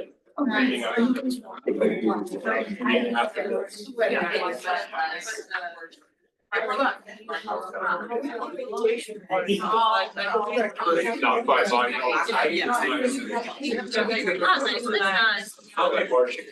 I could stand.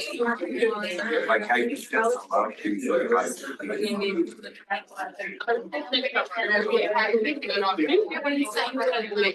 Less 20 minutes less. Like, what about every time? So like, Okay, guys, how you doing? Good? Second week? Third week.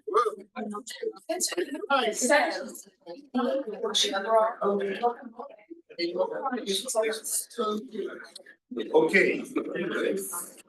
So today we continue with growth, right? Okay. And the plan is to try to finish this week.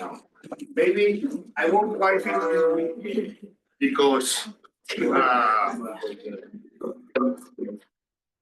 want to do maybe some additional stuff, but I'll let you know, okay? So just give me 1 second. So 3 weeks. They're going well. More enthusiasm. Yeah. Okay. Going well for me.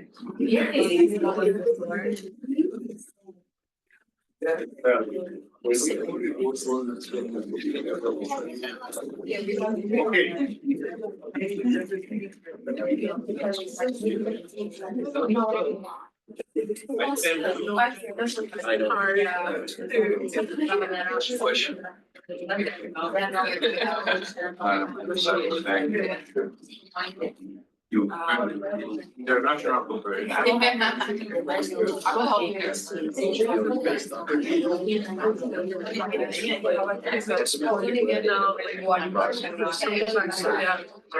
Okay, we now do this quickly. Okay, Madeline? Priscilla? Gabriela? Lida? Adambari? Peter? Yep. Tatiana? Camila? Esther? Here. There. Juan Antonio? Clara? Carolina? Julia? Julia? Diego? Presente. Kesia? Is she there? Joseph? Alejandro? Ekaterina? That's me. Septe? Stefania? Stephanie? María? Aquí. Mayan? Cinja? Federica? Angie? Isabel? Yunchen? Here. Lily? Yeah. Connie? Yeah. Hongwan? Marta? Here. Caterina? Here. Giacomo? Eva? Here. Idan? Yayue? Here. Nicole? Here. Gonzalo? Isabel? Juliana? Ana? Here. Ana? Yeah. Marjorie? Crystal? Here. Lynn? Yeah. Seth? Fiorella? Here. Gil? Freya? Alice? Chin Ana? Ana Lucia? Here. And Kiwi. Okay. So you guys 3 weeks and everybody goes to class. This is amazing. I like it. You know, this is okay for you guys that are studying a master and you're paying big money for it. But you know, I'm surprised that my undergrad students are coming to class too. One thing is happening. I hope it's good. We have hope. We hope so, okay. So, we ended here, right? And if you are going to remember for something in the future, it will be for this. Remember, the guy that told you that economic growth is like a thermomix, right? Why economic growth is like a thermomix? Why? Because you get the right quantity of ingredients in the thermomix and then comes the. Okay, so we need to have the right quantity of ingredients. What else do we need? Good quality. Good quality of the ingredients. Now you are kidding with me. What are the ingredients? What are the ingredients? Productivity, labor productivity. Okay, let's say labor. Human capital. Good. What else? Physical capital. Innovation, technology. Technology. Good. Okay, so what else? Anything else? Okay. If I put bad stuff over here, what I get? Bad stuff. No? So if I put quality stuff, what I get? Even though my Italian students don't like that I use the risotto as an example, we should get a good risotto with good quality ingredients over here. Okay? And if you think about this, I'm going to show you this machine in an equation in a little while. I will translate this thermomix stuff into an equation, okay?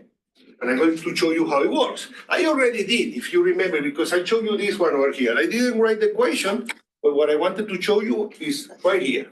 So you put all the ingredients, workforce, human capital, physical capital, technology, technology. We can debate about technology because technology can be that we generate technology and we put it in the machine, right? Like, for example, a new way to combine the ingredients, or technology can be also the own machine. So some people sometimes discuss if technology should be an input, as you mentioned, or technology should be the production function, the way in which we combine the inputs. However, as we are going to see, technology is also an ingredient because we can use technologies when we organize the production. Any example of how can we use technology to organize the production? Any idea comes to your mind? Like the Industrial Revolution, something that, created large scale production was the assembly line, which is an innovation. Okay, so One thing was the machine that was invented, and the other was the way in which we organize the work. For example, if you guys, when you do my paper, my work, no, the ones that you are going to do in groups, I always say the same. You should try to do the same that the assembly line. You are the guy that is good with presentation, you should do the presentation. You are the one that is good doing the research, you should do the research. So if you divide the task by your comparative advantage, then the end result could be much better. Okay, so that's the kind of technology we want to implement. Okay. I already know your background. And I already know that not everybody has the same level of math, which is complicated for me to teach some stuff. But what I'm going to do is the following. I'm going to give you the flavor of the models, okay? And I'm going to develop one model, okay? I'm going to develop the simplest one, which is the solo model, okay? That's the deal I have with you. Then if you want to check the other ones, you can do it on your own because I'm not going to have time to do all the models here in class. So I'm going to do one. I think that one is going to be representative, okay, of the models you need to study.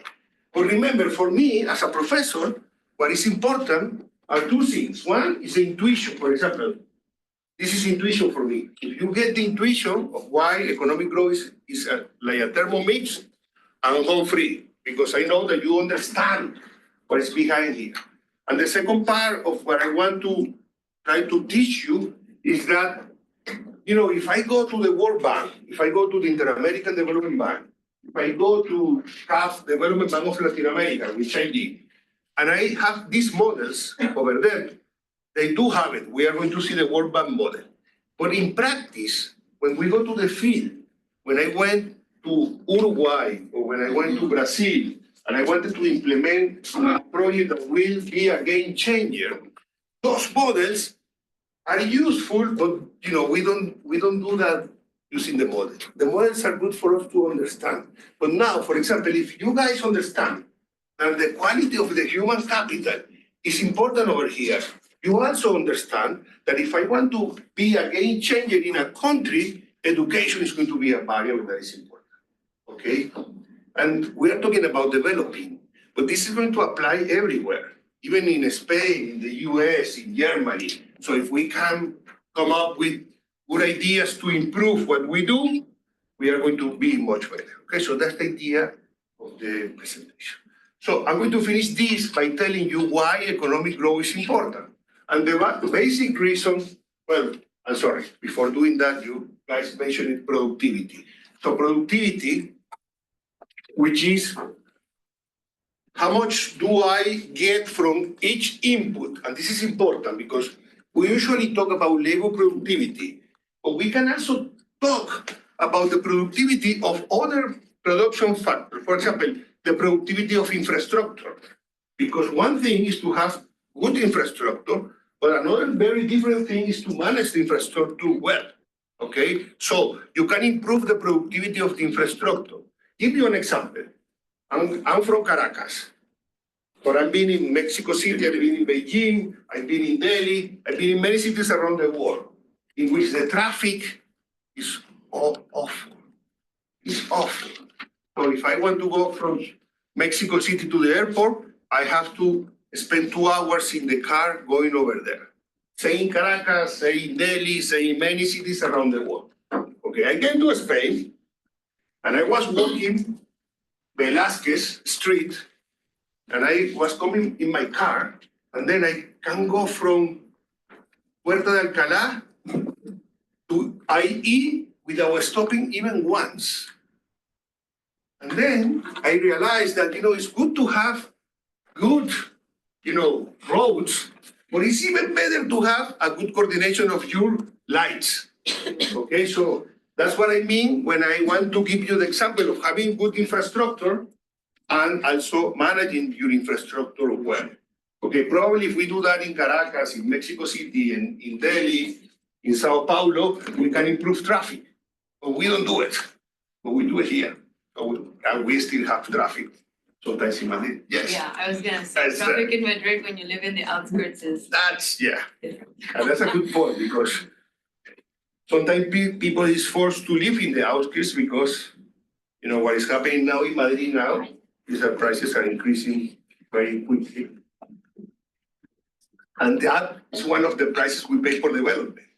Because in theory, what is happening is the city is booming, people is coming to visit, we are generating more GDP and cake, but one of the externalities of that is that the, prices of real estate are increasing, so some people have to go outside the city, okay? But even for that, we have policies around the world, and those policies are interesting. You can build new complexes, no? And give subsidies for people to live there, or you can negotiate with the constructors and ask them to give you some units to give to people that don't want to live in the skills of, they don't have enough money to pay for the current price. They are not, like the big solution, but they are being implemented in many ways. 2 years ago, we have the visit of the Ministry of Housing of Colombia, and it was very interesting because he was now he's the head of the Financial Association of Colombia, Protección Bancaria, but before he was Jonathan Malagón, and he was explaining to us the housing program in Colombia, and it was very interesting because it was a combination of credit, construction, and the most important part is that in many places, these policies are like we call in the US the projects. It's like, these units that are like, you segregate people in those units, but in the case of Colombia, they try to avoid that. Also, in the UK, we have the policy in which, you build a new building. Some of the apartments are taken by the city council, and they will give it like in a subsidy. Okay, are not the big solutions, but I'm just giving you ideas of how we can implement policies. And the reason I wanted to make this point is because this is my second thing. When I'm talking here, and you want to get my tacit knowledge, what is in my head, I'm going to be talking about policies that I know that either are implemented or I know that of people that did those kind of policies. And hopefully that help you think. I think the most important skill for you guys that are studying development is creativity. It's how to come up with ideas, new ideas to try to solve problems that are old. However, without, there is a trap over here, which is the ideological trap. Sometimes I don't like to be in the ideological trap because I say, no, this is a neoliberal policy. That's not going to work. Or I'm going just to give subsidies. And I don't like to get into that trap because sometimes some stuff is going to work independently of what you think about it. Okay? And the devil is in the details, how you can fine-tune the policy in order to work. So this is productivity. For us, in this class and in your program, one of the most important elements to increase productivity, this is South Korea. And this is an example I always use in class. This is the increase in the productivity of South Korean workers. Okay, you see how it's increasing all the time. And the reason why I wanted to show this is because one of the ingredients of increasing productivity is skills, okay? And they are not necessarily associated with formal education. You can provide skills to workers that will increase their productivity without going through the formal system. I guess you guys already have your LinkedIn's set up, right? And you are going to start looking for jobs. Maybe you are already looking for jobs. I don't know. But one of the things that is important in your LinkedIn is that you are always worried to tell to the world what is your productivity, what is your human capital, what is what you have done, that will put you apart from the pack. No? That's what you do with your LinkedIn. And even in my case, that I probably will, I'm not going to retire ever, but if I think about retirement, even in my case, I'm going to try to increase my productivity, maybe in some stuff that I didn't do before. Okay? So in LinkedIn, you will have all these skills, I did an R, Python, data analytics, and you put it there. So you are expecting, this headhunter to look at you and say, wow, this person is different, okay? But not, the only thing that is going to matter is the level of recommendation of the person. So start working on that. Okay, so why is so important, and with this I'm going to finish the part of the introduction to economic growth. What is so important for us to study why developing countries should grow faster? Because we want them to have a better level of life. Okay, we can discuss what is a better level of life, but something that we should agree upon is that if we don't have enough resources, there are many things that we cannot do. For example, if we don't have enough resources, I cannot provide good public education.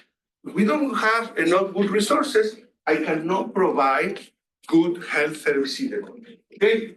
So the idea of convergency is that people in developing countries should grow faster, or economies in the developing world should grow faster than economies in the developed world.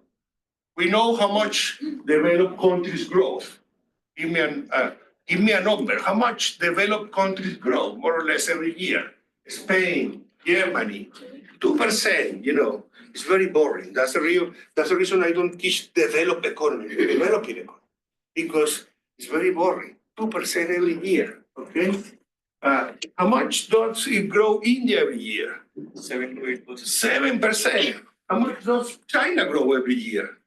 More or less. Around 5%. Okay. So in those cases, this is good because we are having convergence. China and India are growing faster than the developed economies, so we expect, and it's already happening, that the income gap between those countries and developed countries is going to close. In fact, China is already the second or the first economy in the world, depending on how you measure the GDP growth, okay? And I'm not gonna get into that right now, but this poses many questions around the world because, it always happens when an empire goes out of business and a new empire comes, or new competing countries want to find a place in the world economy. Yes. Professor, if we are measuring efficiency like productivity, in some way it's efficiency, is GDP a right indicator because it's relative to different countries of how they are growing? So if I'm looking at India, how do I measure not from GDP but a better indicator to look at the efficiency? What I'm investing is actually coming out in that sense, like for every dollar that I'm investing or something. Yeah, is GDP a good indicator or is there a better? Well, probably GDP is not the best indicator because this is like playing billiard, no? In the sense that you try to hit the productivity and then you see what is the impact over GDP. So we have one micro concept, which is productivity is micro, and then we have one macro concept, which is GDP growth. So if you want to measure productivity, imagine we are in India and we are very strong in the service sector, okay? And we want to improve the efficiency of the service sector. And you introduce one change in the service sector in India that is going to make that the workers or the system that you were using now is going to be much better. Give you an idea. You come up with a bot now. And now when you give customer service, some people go to the bot and that solves the problem, then you are okay. So you improve the efficiency in that case. How that is going to reflect in the GDP, that's, like billions. Share of revenue. Exactly. So this company is going to increase revenues, it's going to probably have more profit, and that company is going to probably have some spillover effects in other industries, okay? So that's the way in which that will impact GDP at the, okay? Let me tell you what we do in practice. I'm doing now this, now that you asked me this question. So I share my professional life with you guys. I'm working right now in something very similar to what you just mentioned. I want to measure the impact of one industry in the rest of the economy. I'm working with car dealers, and I'm trying to look if what is the impact of car dealers over the rest of the Spanish economy. And in order to do that, I need to see what are the contributions of the car dealer industry to the rest of the industries. So if we get very technical, we call this an input-output matrix. I don't know if you have heard about that, but it's very similar to the Thermomix. I try to look at, what are the things that the car dealer industry use and how that impact the rest of the industries in the country. To give you an example, you buy a car. If you buy a car, you get insurance, or you can decide to finance your car. So you are going to have an impact in the financial sector, and you're gonna have an impact in the insurance sector. So we try to measure that. It's not easy, but that's the way in which we use economics to do that. Okay, so here you will find some examples of what happened with a country like Mexico and a country like India, in which Mexico is growing at 2%, and India is growing 7%. So you can see that while India is catching up, that's not happening with Mexico. It's the same, we can argue, with countries in Latin America and Asia, okay? And another concept, you already know the input, physical capital, technology, we talk about that. But let me just talk a little bit about this concept that I think is important, which is capital deepening. And capital deepening, translated to Thermomix, means to combine the ingredients in the right proportion. Why? Because if I have very good educated people, but at the same time I have good technology, that human capital is going to give me more, going to be more efficient. And it's the same with physical capital. When you study your country, you will find plenty of examples around the world of countries that bet heavily in one of the ingredients, but they didn't complement that investment with other ingredients, like having very good human capital without having the right technology or having the right infrastructure, or having very good infrastructure without having very good human capital or very good technology. So you will see many examples around the world, because it depends of what, the big force will tell the country to do, okay? So they make mistakes sometimes, okay? And here, some examples of the US, how the proportion of people with high school degrees and college degrees is increasing. This is capital deepening. We are giving more education to that human capital, and hopefully we expect that human capital to do better in the future. And physical capital per worker is also a very interesting indicator, because this is like providing infrastructure and providing other indicators to that, okay? And sometimes we try to measure what is the contribution of growth of every single ingredient. So I want to study what is the contribution to growth of human capital. Sorry, guys. What is the contribution of growth of physical capital or capital, and what is the contribution of technology, okay? And you will see that some of our models are not very good at explaining that, okay? And this is what we call growth accounting, try to dissect what are the different ingredients of that.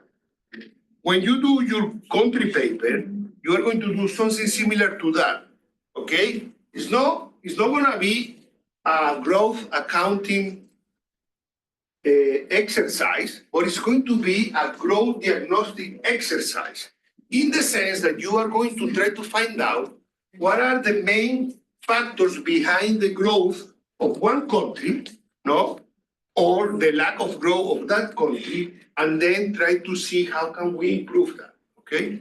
And we are going to follow a methodology to do that. This is a slightly different methodology, but it's interesting. Okay. The countries that we know like India, China, and South Korea, the countries that we know that are countries that are growing fast, what are the characteristics that we can pinpoint on those countries? Give me ideas. You know, I have people from China, I have people from India. If I ask you what is the secret of China? Innovation. So you are telling me that technology is one of the factors that is very important. What about India? What would you say that is a factor behind that growth of India? Economic policies, I would. Well, if you tell me economic policy, I will tell that, I have to relate everything to my ingredients. So I will say institutions. That's okay. So institutions are driving India economic growth. Do we agree with that? Infrastructure and. Infrastructure investment, okay. In the case of South Korea, what do you see was the ingredient? Low rate of unemployment, okay, how do we get that? Yeah, because the economy is moving, is doing a lot of stuff, okay. What else? They invest a lot in education. They invest a lot in education. So one of the secrets of the Koreans was to have a very important investment in education. So you guys are telling me what are the strategies, okay?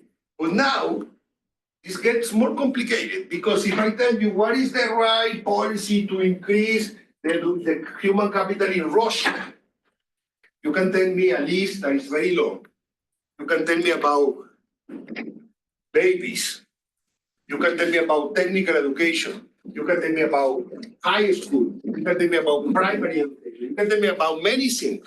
So once we identify what is the factor, then we also have to identify what is, and I like this discussion about efficiency because we need to discuss, if we put $1 over there, where we are going to get the max profit of our investment. And this is important because if you are a multilateral bank, if you are an NGO, if you are a country, you have limited resources and you need to invest in solving one problem, but you don't have the money to solve all the problems. So you need to prioritize what are the things in which you need to invest and they will give you more impact. So you guys tell me education. Savings and investment. What is common in countries in Asia about savings compared to other parts of the world? What do you know about savings in China? Highest saving rate. Is the highest saving rate. So those guys save 40% of GDP. Compare that with less than 20% in Africa or Latin America. So savings are important. Why are savings important? I have a question. Yes. Savings as individually savings? Savings are individual savings. You can consider that, but you can also save at the government level. For example, and we call that external savings. In the case of China, South Korea, and India, because they have a lot of export, they get external savings that they can use to invest in the country. But the important part over here is personal savings or is the country savings, is how do we use the saving? And the savings, we use it to invest. So ask the following question. Why in many African or Latin American countries, or even in South Asian countries, we don't have enough infrastructure? Why don't we have enough infrastructure? And when I talk about infrastructure, I'm talking about water and sanitation, I'm talking about schools, I'm talking about hospitals, I'm talking about many of the services. Why don't we have enough infrastructure in many developing countries? Why? Why guess? Corruption. It could be corruption. It could be corruption. We can have the money, and if we don't invest the money wisely, then you are telling me about institutions. Give me another reason. Lack of sustainable public policy. Lack of sustainable public policy, also institutions. Give me one more basic one. Budget deficit? They don't have money. Yeah, so they don't have money. If they don't have money, how can they invest? And you know, when I joined the World Bank, and I started to work with the countries, I asked the following question: what am I doing here? What am I here for? And my first jobs was with South America. So I went to Argentina, I went to Chile, I went to Paraguay, I went to Bolivia, I went to several countries in South America. And one of the most important things they will stress to me is what is the investment in the country. And the models we developed was how is the impact of the investment in that country? Because if there is no investment in the country, private or public, then it's going to be very difficult for the country to progress. Okay, so investment was a very important barrier. So here, and let me ask you one question. Why in China, in South Korea, in Japan, the saving rate is so much higher than in the rest of the world? Can I answer for India? Please. So just because the expats are a large amount compared to any other country, I think there's around 18 million expats. So which means they make money and then they save the money they make, and they're still considered amongst the same population. Okay. That could be. Okay, but you know, this is a kind of misleading for me, because that money will be good for me if the guys expats will send the money back to India, and we will do something with that money investing in India. And I guess that is happening, no? That probably happening, yeah. People sending remittances to India, which last time I checked was the country with the highest remittances in the world. It was very important for India to use the money. It's the same with Mexico. Mexico have a lot of remittances. So it's so important remittances in Mexico that I measure remittances every month by the central bank.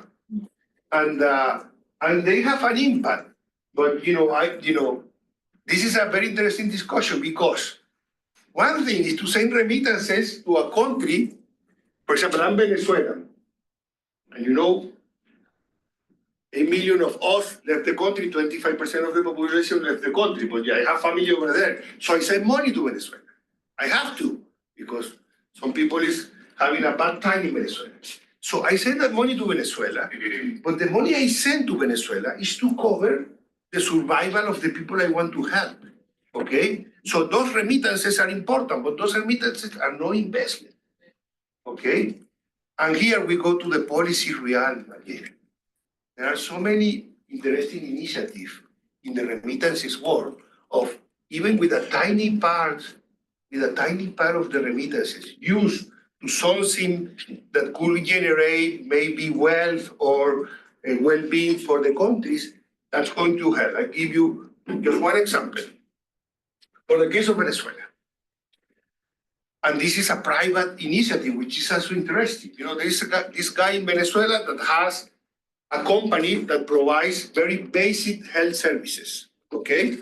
Because the public system collapsed because of corruption, lack of institutions, lack of money. The other more inclined ideological people will say because of the sanction, it doesn't matter.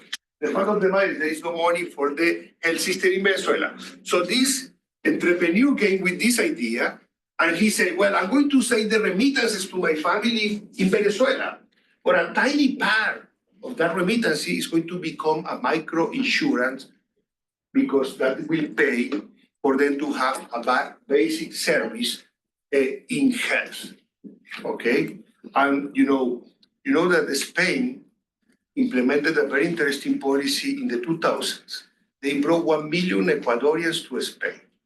And the reason why Spain, and this is a public policy, the reason why Spain decided to bring 1 million Ecuadorians to Spain was under this hypothesis. They say, well, we are not having enough people in the fields to do the agricultural work. So we can bring people from a developing country, use immigration as a tool, no? And we can use these people that is going to come, and we'll do that. So eventually 1 million Ecuadorians came to Spain, no? And they went initially to the towns, and they went initially to the fields to do the agricultural stuff. What was the problem with the policy? The problem with the policy is that they didn't have any incentives to remain there. And eventually, most of that people came back to the cities, Valencia, Madrid, Barcelona, etc.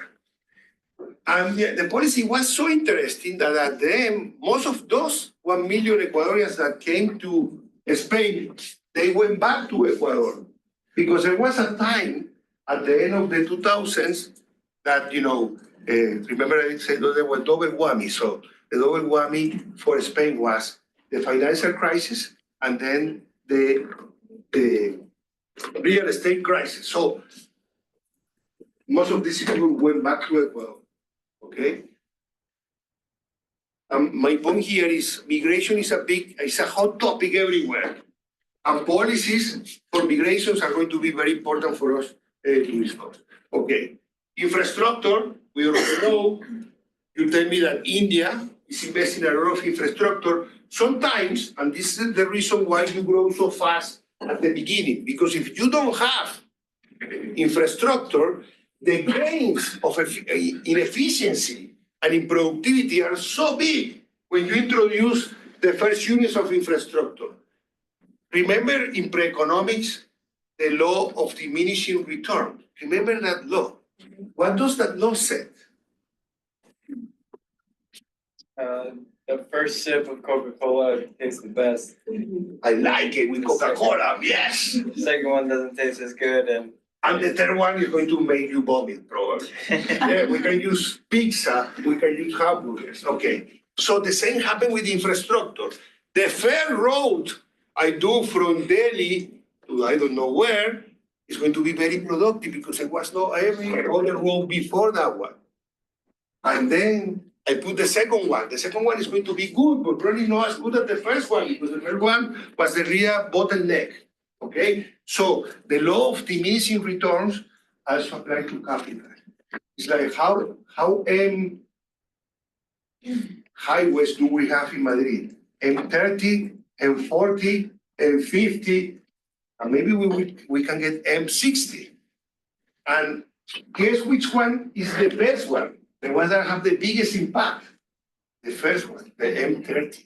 The other ones are important, but those are the beltways around Madrid. Okay, so the impact of infrastructure is going to be different. So in our models, when we see our model, we will see that capital have diminishing returns. The most stupid example I can give you about this is that imagine that we start a business together, okay? And we start a business together. I'm going to give you the best business idea of your life. Pay attention. We are going to produce pequeños. You know what are pequeños? Yes. Yeah, they are good, right? So we are going to, you know that you work for in Madrid. I don't have any Argentinian students. No. Okay. But because if you walk for Madrid today, you will find in every corner empanadas argentinas, right? Okay, why don't we have pequeños in every corner? This is my business proposal for you. So we start our business. So we put a small place and we start producing the pequeños. And we are doing so good. And we want to bring more people to do more pequeños. If I bring more people, what is going to happen with the productivity of my factory? If I don't increase the size of the place, it's going to go down. Because every worker the first worker is going to be fantastic. The second, so. The third is going to be the third Coca-Cola. And the fourth is going to start bothering each other. So the only way for the capital not to have diminishing returns is if I add more capital. Okay, and this is a very important concept in what we do. Okay? And these two things over here are important for the cases that we just discussed. China, India, Korea, and Japan.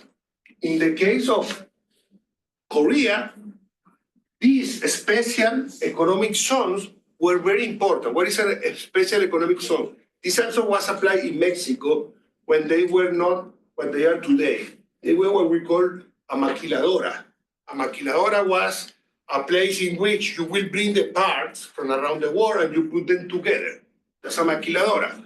That maquiladora business is not anymore in Mexico.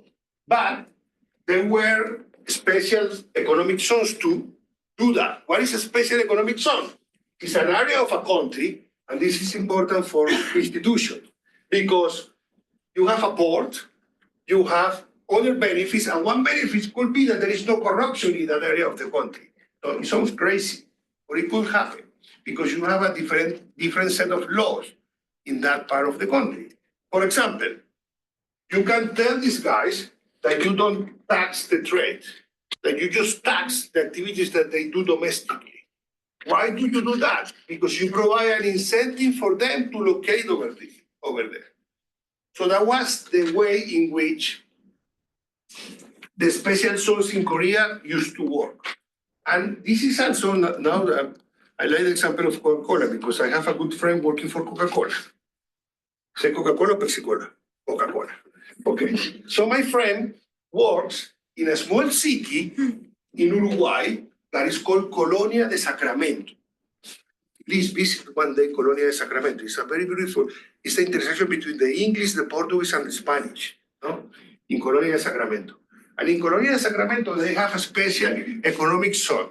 And Coca-Cola put a plan over here looking for efficiency. So they produce the secret ingredient of Coca-Cola over here, and they export that to all the countries in Latin America. So this is a formula that could work in some cases. When this goes badly, give me an instance in which I try to do this in one country and this is not going to work. Give me mistake in policy making. A very clear one.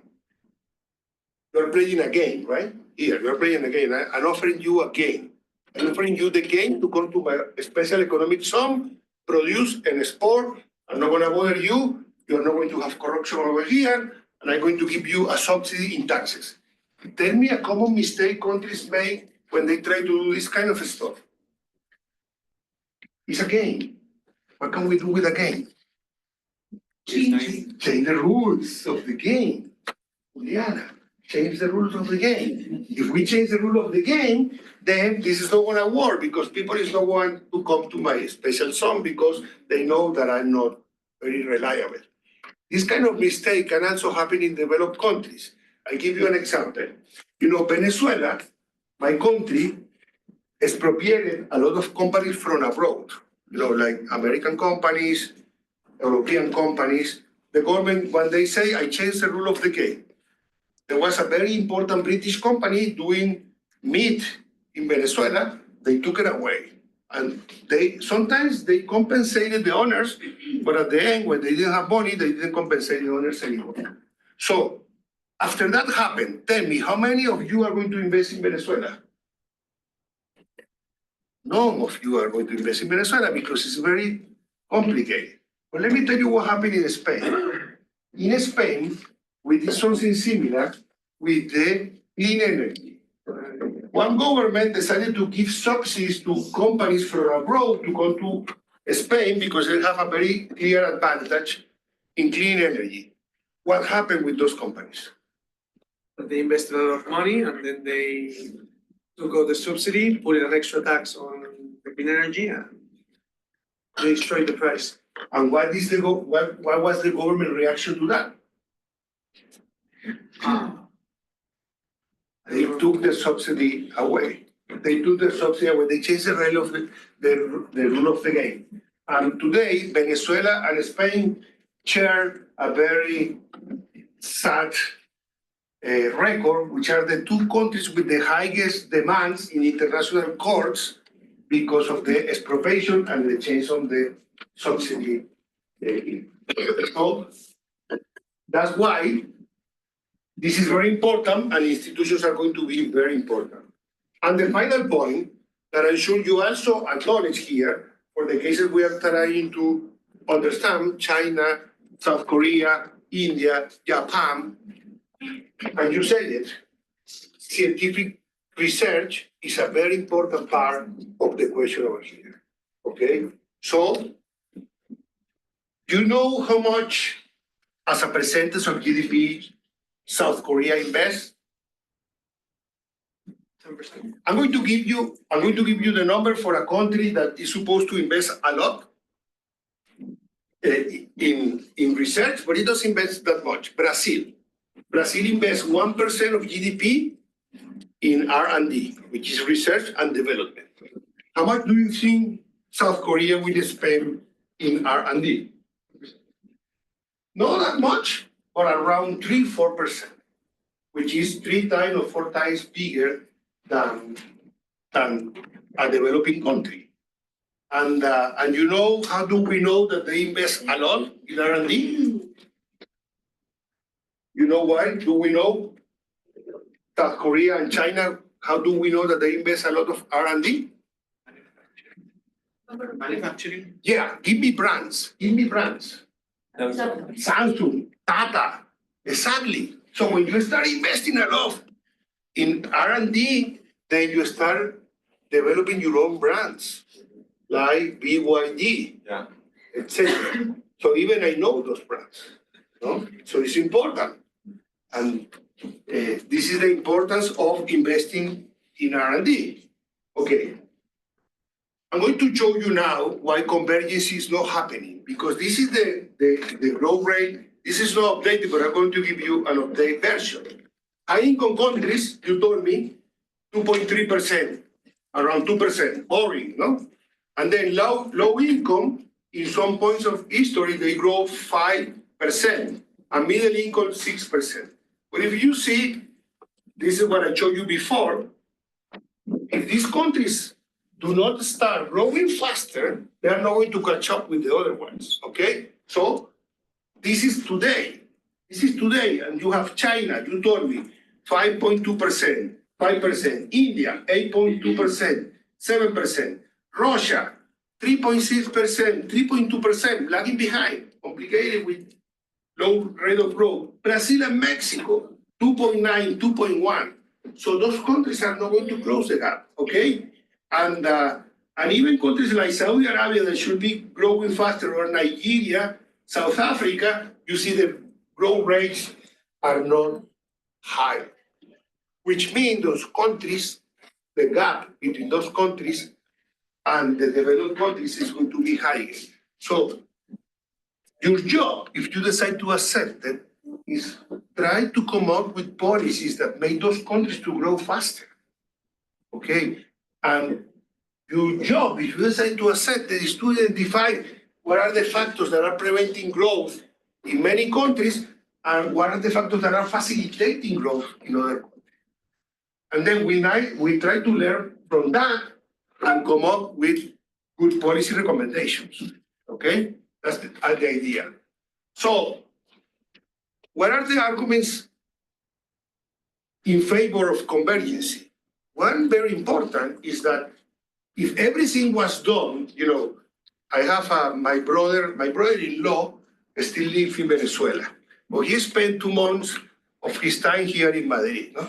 And this time he comes to Madrid and he goes around, he says, todo está inventado, everything has been discovered, he said, in the developed world, okay? So, in the developing world, we need to start developing, basically, no? And if we want to start developing, we need to come up with new ideas. So, one of the arguments in favor of convergence, and this has been applied so well by China, so well by India, so well by South Korea, if that was already invented, why am I going to bother to invent that again?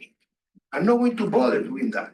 What I'm going to do is I'm going to bring that knowledge that is already out there, and I'm going to adapt it to my own country. And this is what I told you the other day, that when I went to China, they told me, we don't want to be known by made in China, we want to be known by invented in China, okay? And this is basically and this is the other argument I just gave you, diminishing marginal returns. Low-income countries could converge at the level because they are starting from scratch, basically. So everything that you do in a developing country is going to improve the quality of life. You know, the only advantage of being a little bit older than you is the following. I visit some of these countries when they were in worse shape than they are now. I give you 2 examples. I went to Paraguay and I went to Bolivia, okay? At the time I went to Paraguay and I went to Bolivia in the 90s, those 2 countries were among the poorest countries in the world. Actually, when I went to Paraguay, there were no hotels, shopping malls, restaurants. There were many things that were not there. And you say, well, this is like the signs of developing happening. Okay. I also went to the Dominican Republic, but I was 15 years old. So I don't remember very much. But the only thing I remember about the Dominican Republic, the first time I went, as you guys have all the pinball machines and all the stuff, and they were forbidden in Venezuela, so I have a blast. That's what I remember. But my point is the following. I was lucky enough that I went back to those countries 20 years later, when I was with CAF, and I saw progress. And I saw progress live. And I saw people living better. And I saw new buildings. And I saw new businesses. And I finally can stay in a good hotel in Asunción and eat in a good restaurant.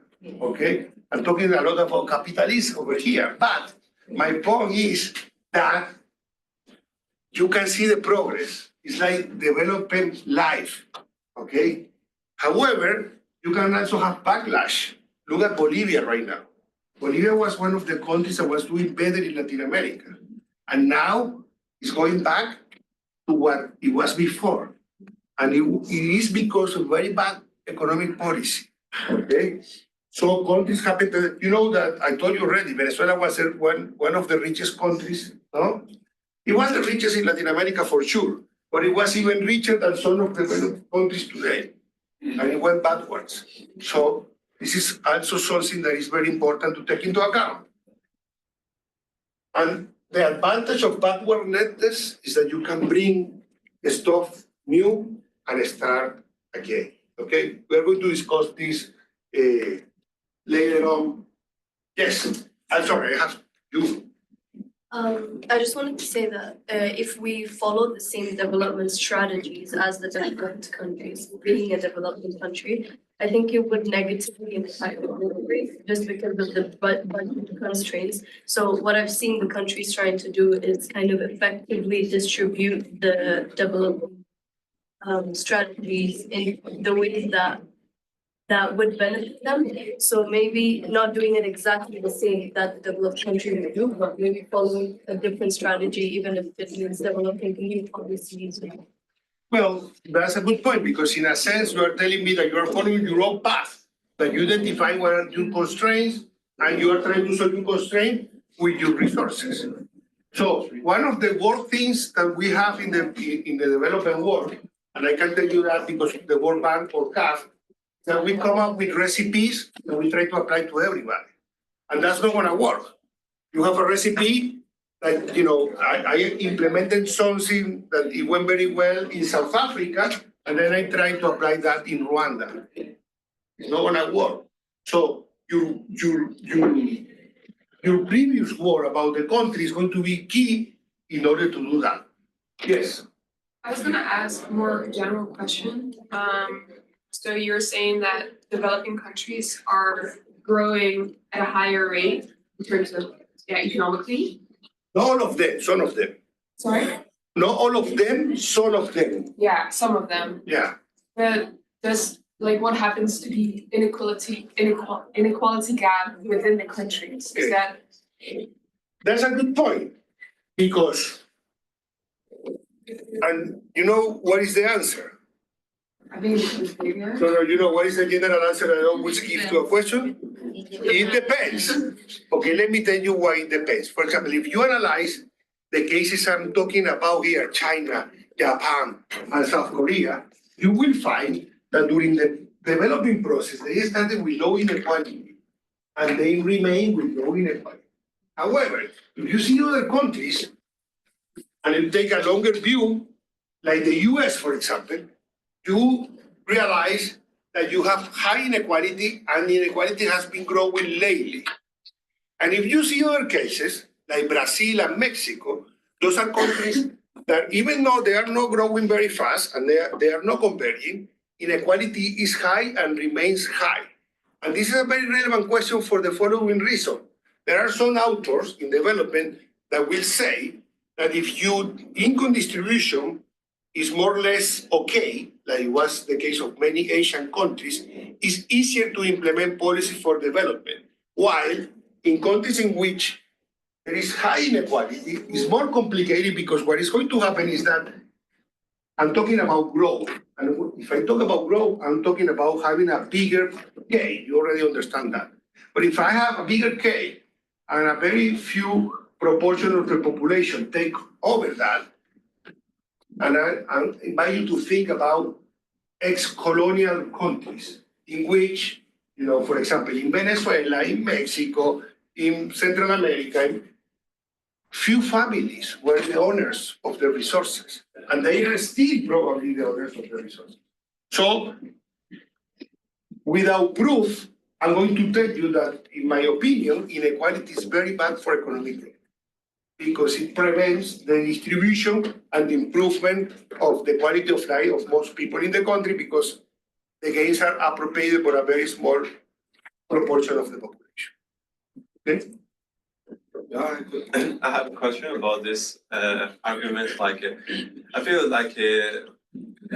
this kind of growth has limitation because they get the technology from other well-developed country, and those countries may not want to give them the technology, and also the rule is designed or run by those developed countries, so they may change the rules. So it has a lot of restriction for those developing countries. Yeah, absolutely right in everything, but many of the knowledge is already common knowledge. Yeah, some people is talking about a stuff that was invented, but the patents already expired. So you can take advantage of some of the knowledge already. You have the blueprints, you have the way to do it.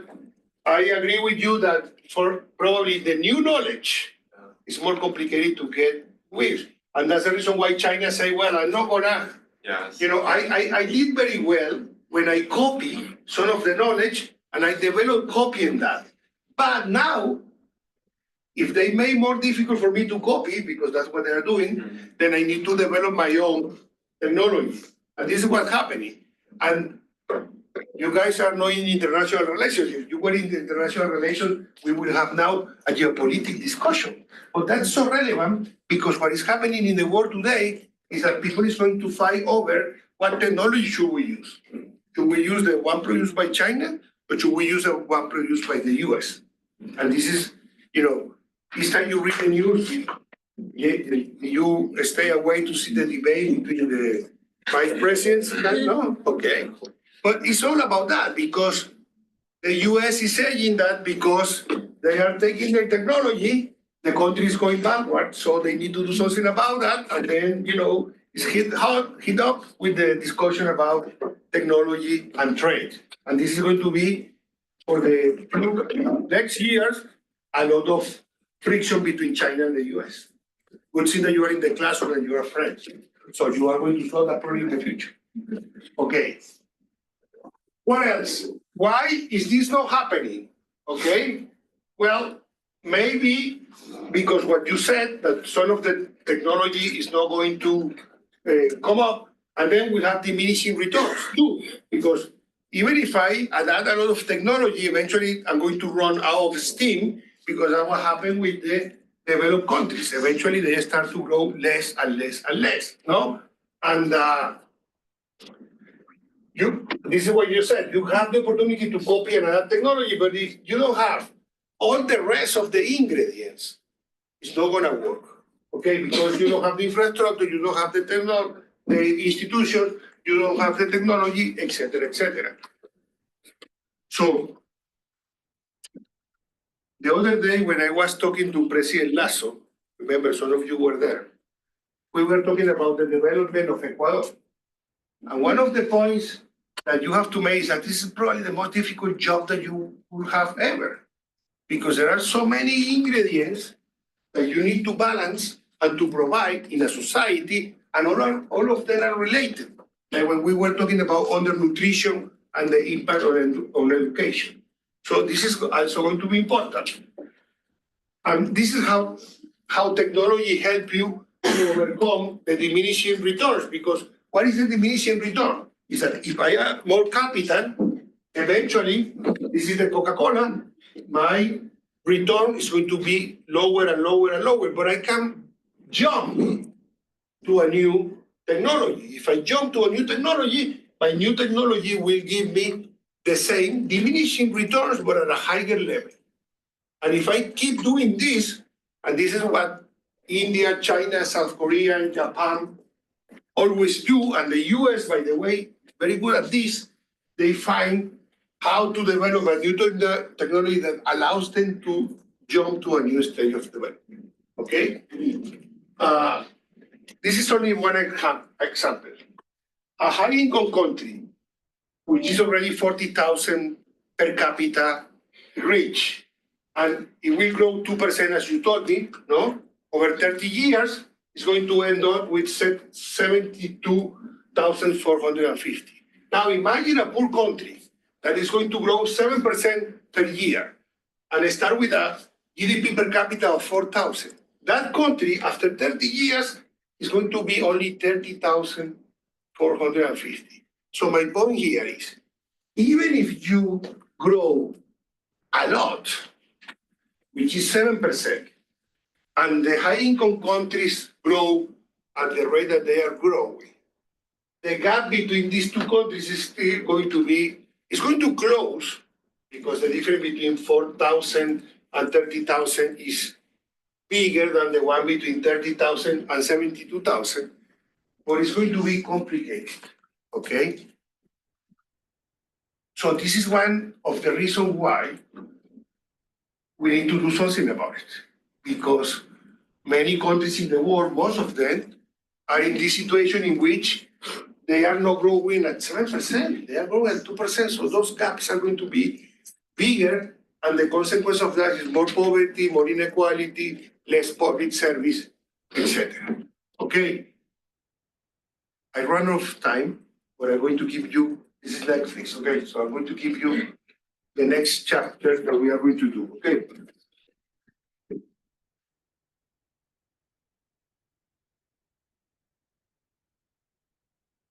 So I want you to read what is in the syllabus, but I also want you to read. There are two pieces over here that I put for you, okay? One is called Economic Growth Model Summary. This is what we are going to discuss in the next class. I would like you to read this. Remember, I'm going to develop one model because we don't have time to do all of them, but I'm going to give you the flavor of all the other models, okay? That's what we are going to do. And the other thing I want you to read is this, what is economic growth, which is a little bit more basic than the other, but what is good to have this, all these factors that we discussed today very clear, okay? And this is the presentation I'm going to do in the next class.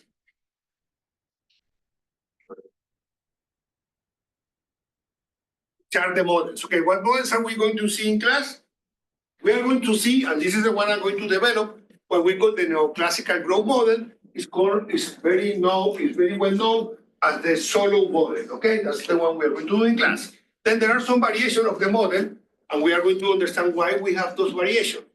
One of them is that because technology is exogenous to some of these models. And if technology is exogenous, the model is not doing a very good job at explaining how technology plays a role in development. So we need to use some models in which they try to embed the technology within the model. So we are going to see the main conclusions of the rest of the models, and then we are going to play with one. Okay, we are going to play with the World Bank growth model, which is the one they use to produce a forecast for the countries in the World Bank. Okay, and that model is Excel, so you can play with it, and then we can see what are the variables that we can play, no, and try to see what are the results. I'm going to give you some hints. Savings are going to be important because savings means investment. And then there are some stuff that is going to be very difficult for us to measure. For example, how do we put the quality of human capital in a model? I can put, for example, very basic indicators that don't tell me much. For example, years of schooling. Is years of schooling, which is a variable that we use a lot in these models, is a good variable, years of schooling? Yeah or no? Okay? You can argue that a country with more years of schooling should do better than a country with less years of schooling. Yeah, it depends on the curriculum, what they're teaching. It depends on the quality, because you can have two countries with the same years of schooling, and in one country it's much better the education. Which means that the quality, we are not taking into account the quality of the indicator. And something that is going to happen to us as well is that I want to measure corruption. I want to put corruption in my model and say, how much of the corruption in the country is affecting my growth? But you know, do I have an indicator for corruption? Do I have a proxy? You know of a proxy for corruption? There is, but they are not very good. For example, tell me. Like the tax system that's in place. Okay, but you know, do you know of for example, if I want to compare countries around the world to see which country have higher corruption and which country have the lower corruption, and then I want to put that into my model and try to use corruption to explain growth, what do I use? Corruption index, produced by International Transparency, okay? What is the problem with the corruption index? That the corruption index is based on a survey. I call the country and I ask people, are you a corrupt? No, I'm not. What? Are you corrupt? No, you are not. No, sorry. Carrot. It's my Scottish accent. And then it's going to be very difficult to measure some of the variables. And even if we measure them, it's going to be very difficult to apply them into a model. There are another set of indicators that you can use as proxy. For example, there are the governance indicators by the World Bank. And the governance indicator by the World Bank, some of them measure corruption, some of them measure something that we call voice and accountability, in which we try to see if citizens in that country have the right to talk or to access the judiciary system. And we have rankings for that. We also have ranking for doing businesses. How easy is to do business in a country? And one way in which we measure this is how many days does it take to open a new company in Scotland? I guess very little, maybe 5 days. How many days does it take to open a business in India? 60. Okay, so a bigger number. So we try to proxy or to approximate some of our results using this variable. Why is this important? And with this, I finish. This is important because when you do your work, remember, you are here to save one country. I'm going to give you the country, and you are going to try to save that country. The only way you have to save that country is understanding what is happening in that country. And to understand what is happening in that country, you have to measure what is happening in that country. And there are some measures that are very easy to get, like GDP growth, inflation, those are easy. The ones that are complicated is how much physical capital do I have in this country? What is the quality of the education in that country? How do I know about the logistics in this country? Is this country bringing technology or not? It's very difficult to start a business in that country. Is the tax system good for business or not? Is the education system in the country and the health system in the country well enough for human capital to flourish? So those are the questions you are going to ask. And guess what is going to happen? You are not going to get the information. You are not going to have it. You are going to have some proxies. And this is your value added, because you are going to analyze a lot of data and you are going to try to come up with a diagnostic of the country. And then the even worse part, even if you don't have all the information you need to do a good diagnostic, which you are not going to do, you're going to do, some of you are going to do well, nobody's going to do perfect. Then you have to come up with the policy to try to solve the imperfect diagnosis that you did. You see how hard it is to work in development. And then you are going to tell me a policy that I don't know is that policy, because what you told me before is going to apply well in that country. Because how do I know about policies? The only way I know about policies is because I have seen countries. It's like, the sixth sense. I see dead people. I see countries doing stuff, okay? And I see countries doing stuff, and I try to take what they do and apply to that. Question, can I learn about what China did and try to apply what China did in Latin America? Can I do that? You say no. What do you say? Can I do that? Learn about China and then apply that to Latin America? What do you think? Can I do that? I mean, if there are any correlations, essentially. Well, maybe some principles, or maybe some things that are very practical. Maybe I can do that. But I cannot translate any, even if I want you to learn about South Korea, even if I want, and if you learn what South Korea did and what's so different, even if you learn that, that's not going to be enough to translate that into what the country is doing. So that's the reason why this is an art. You need to analyze with imperfect information the country and then try to come up with policies that will work in that country. And that's the part that is very interesting. For example, imagine I get a country and I do the following measure. I find that in that country corruption is so high. And then I have to come up with a policy. Do I do a policy in which I know that the incentives are to steal the money? And now think about Haiti for 1 second. I told you Haiti was a very good example because we gave Haiti a lot of money and apparently nothing worked in Haiti. Maybe because I was trying to apply the same measure in Haiti that I apply in other countries around the world. And there were some particular conditions in that country that didn't allow me to do it.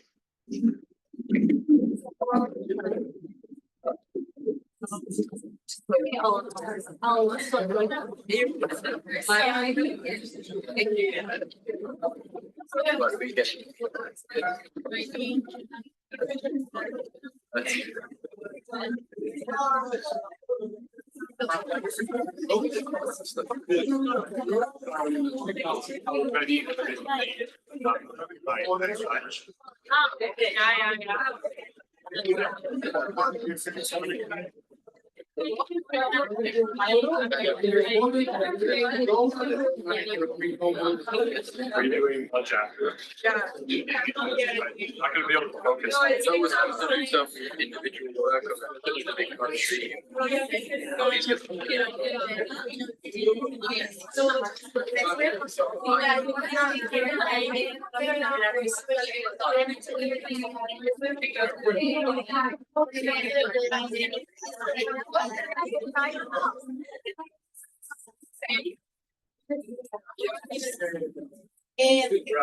I need it.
I should have, I sent it to the MD.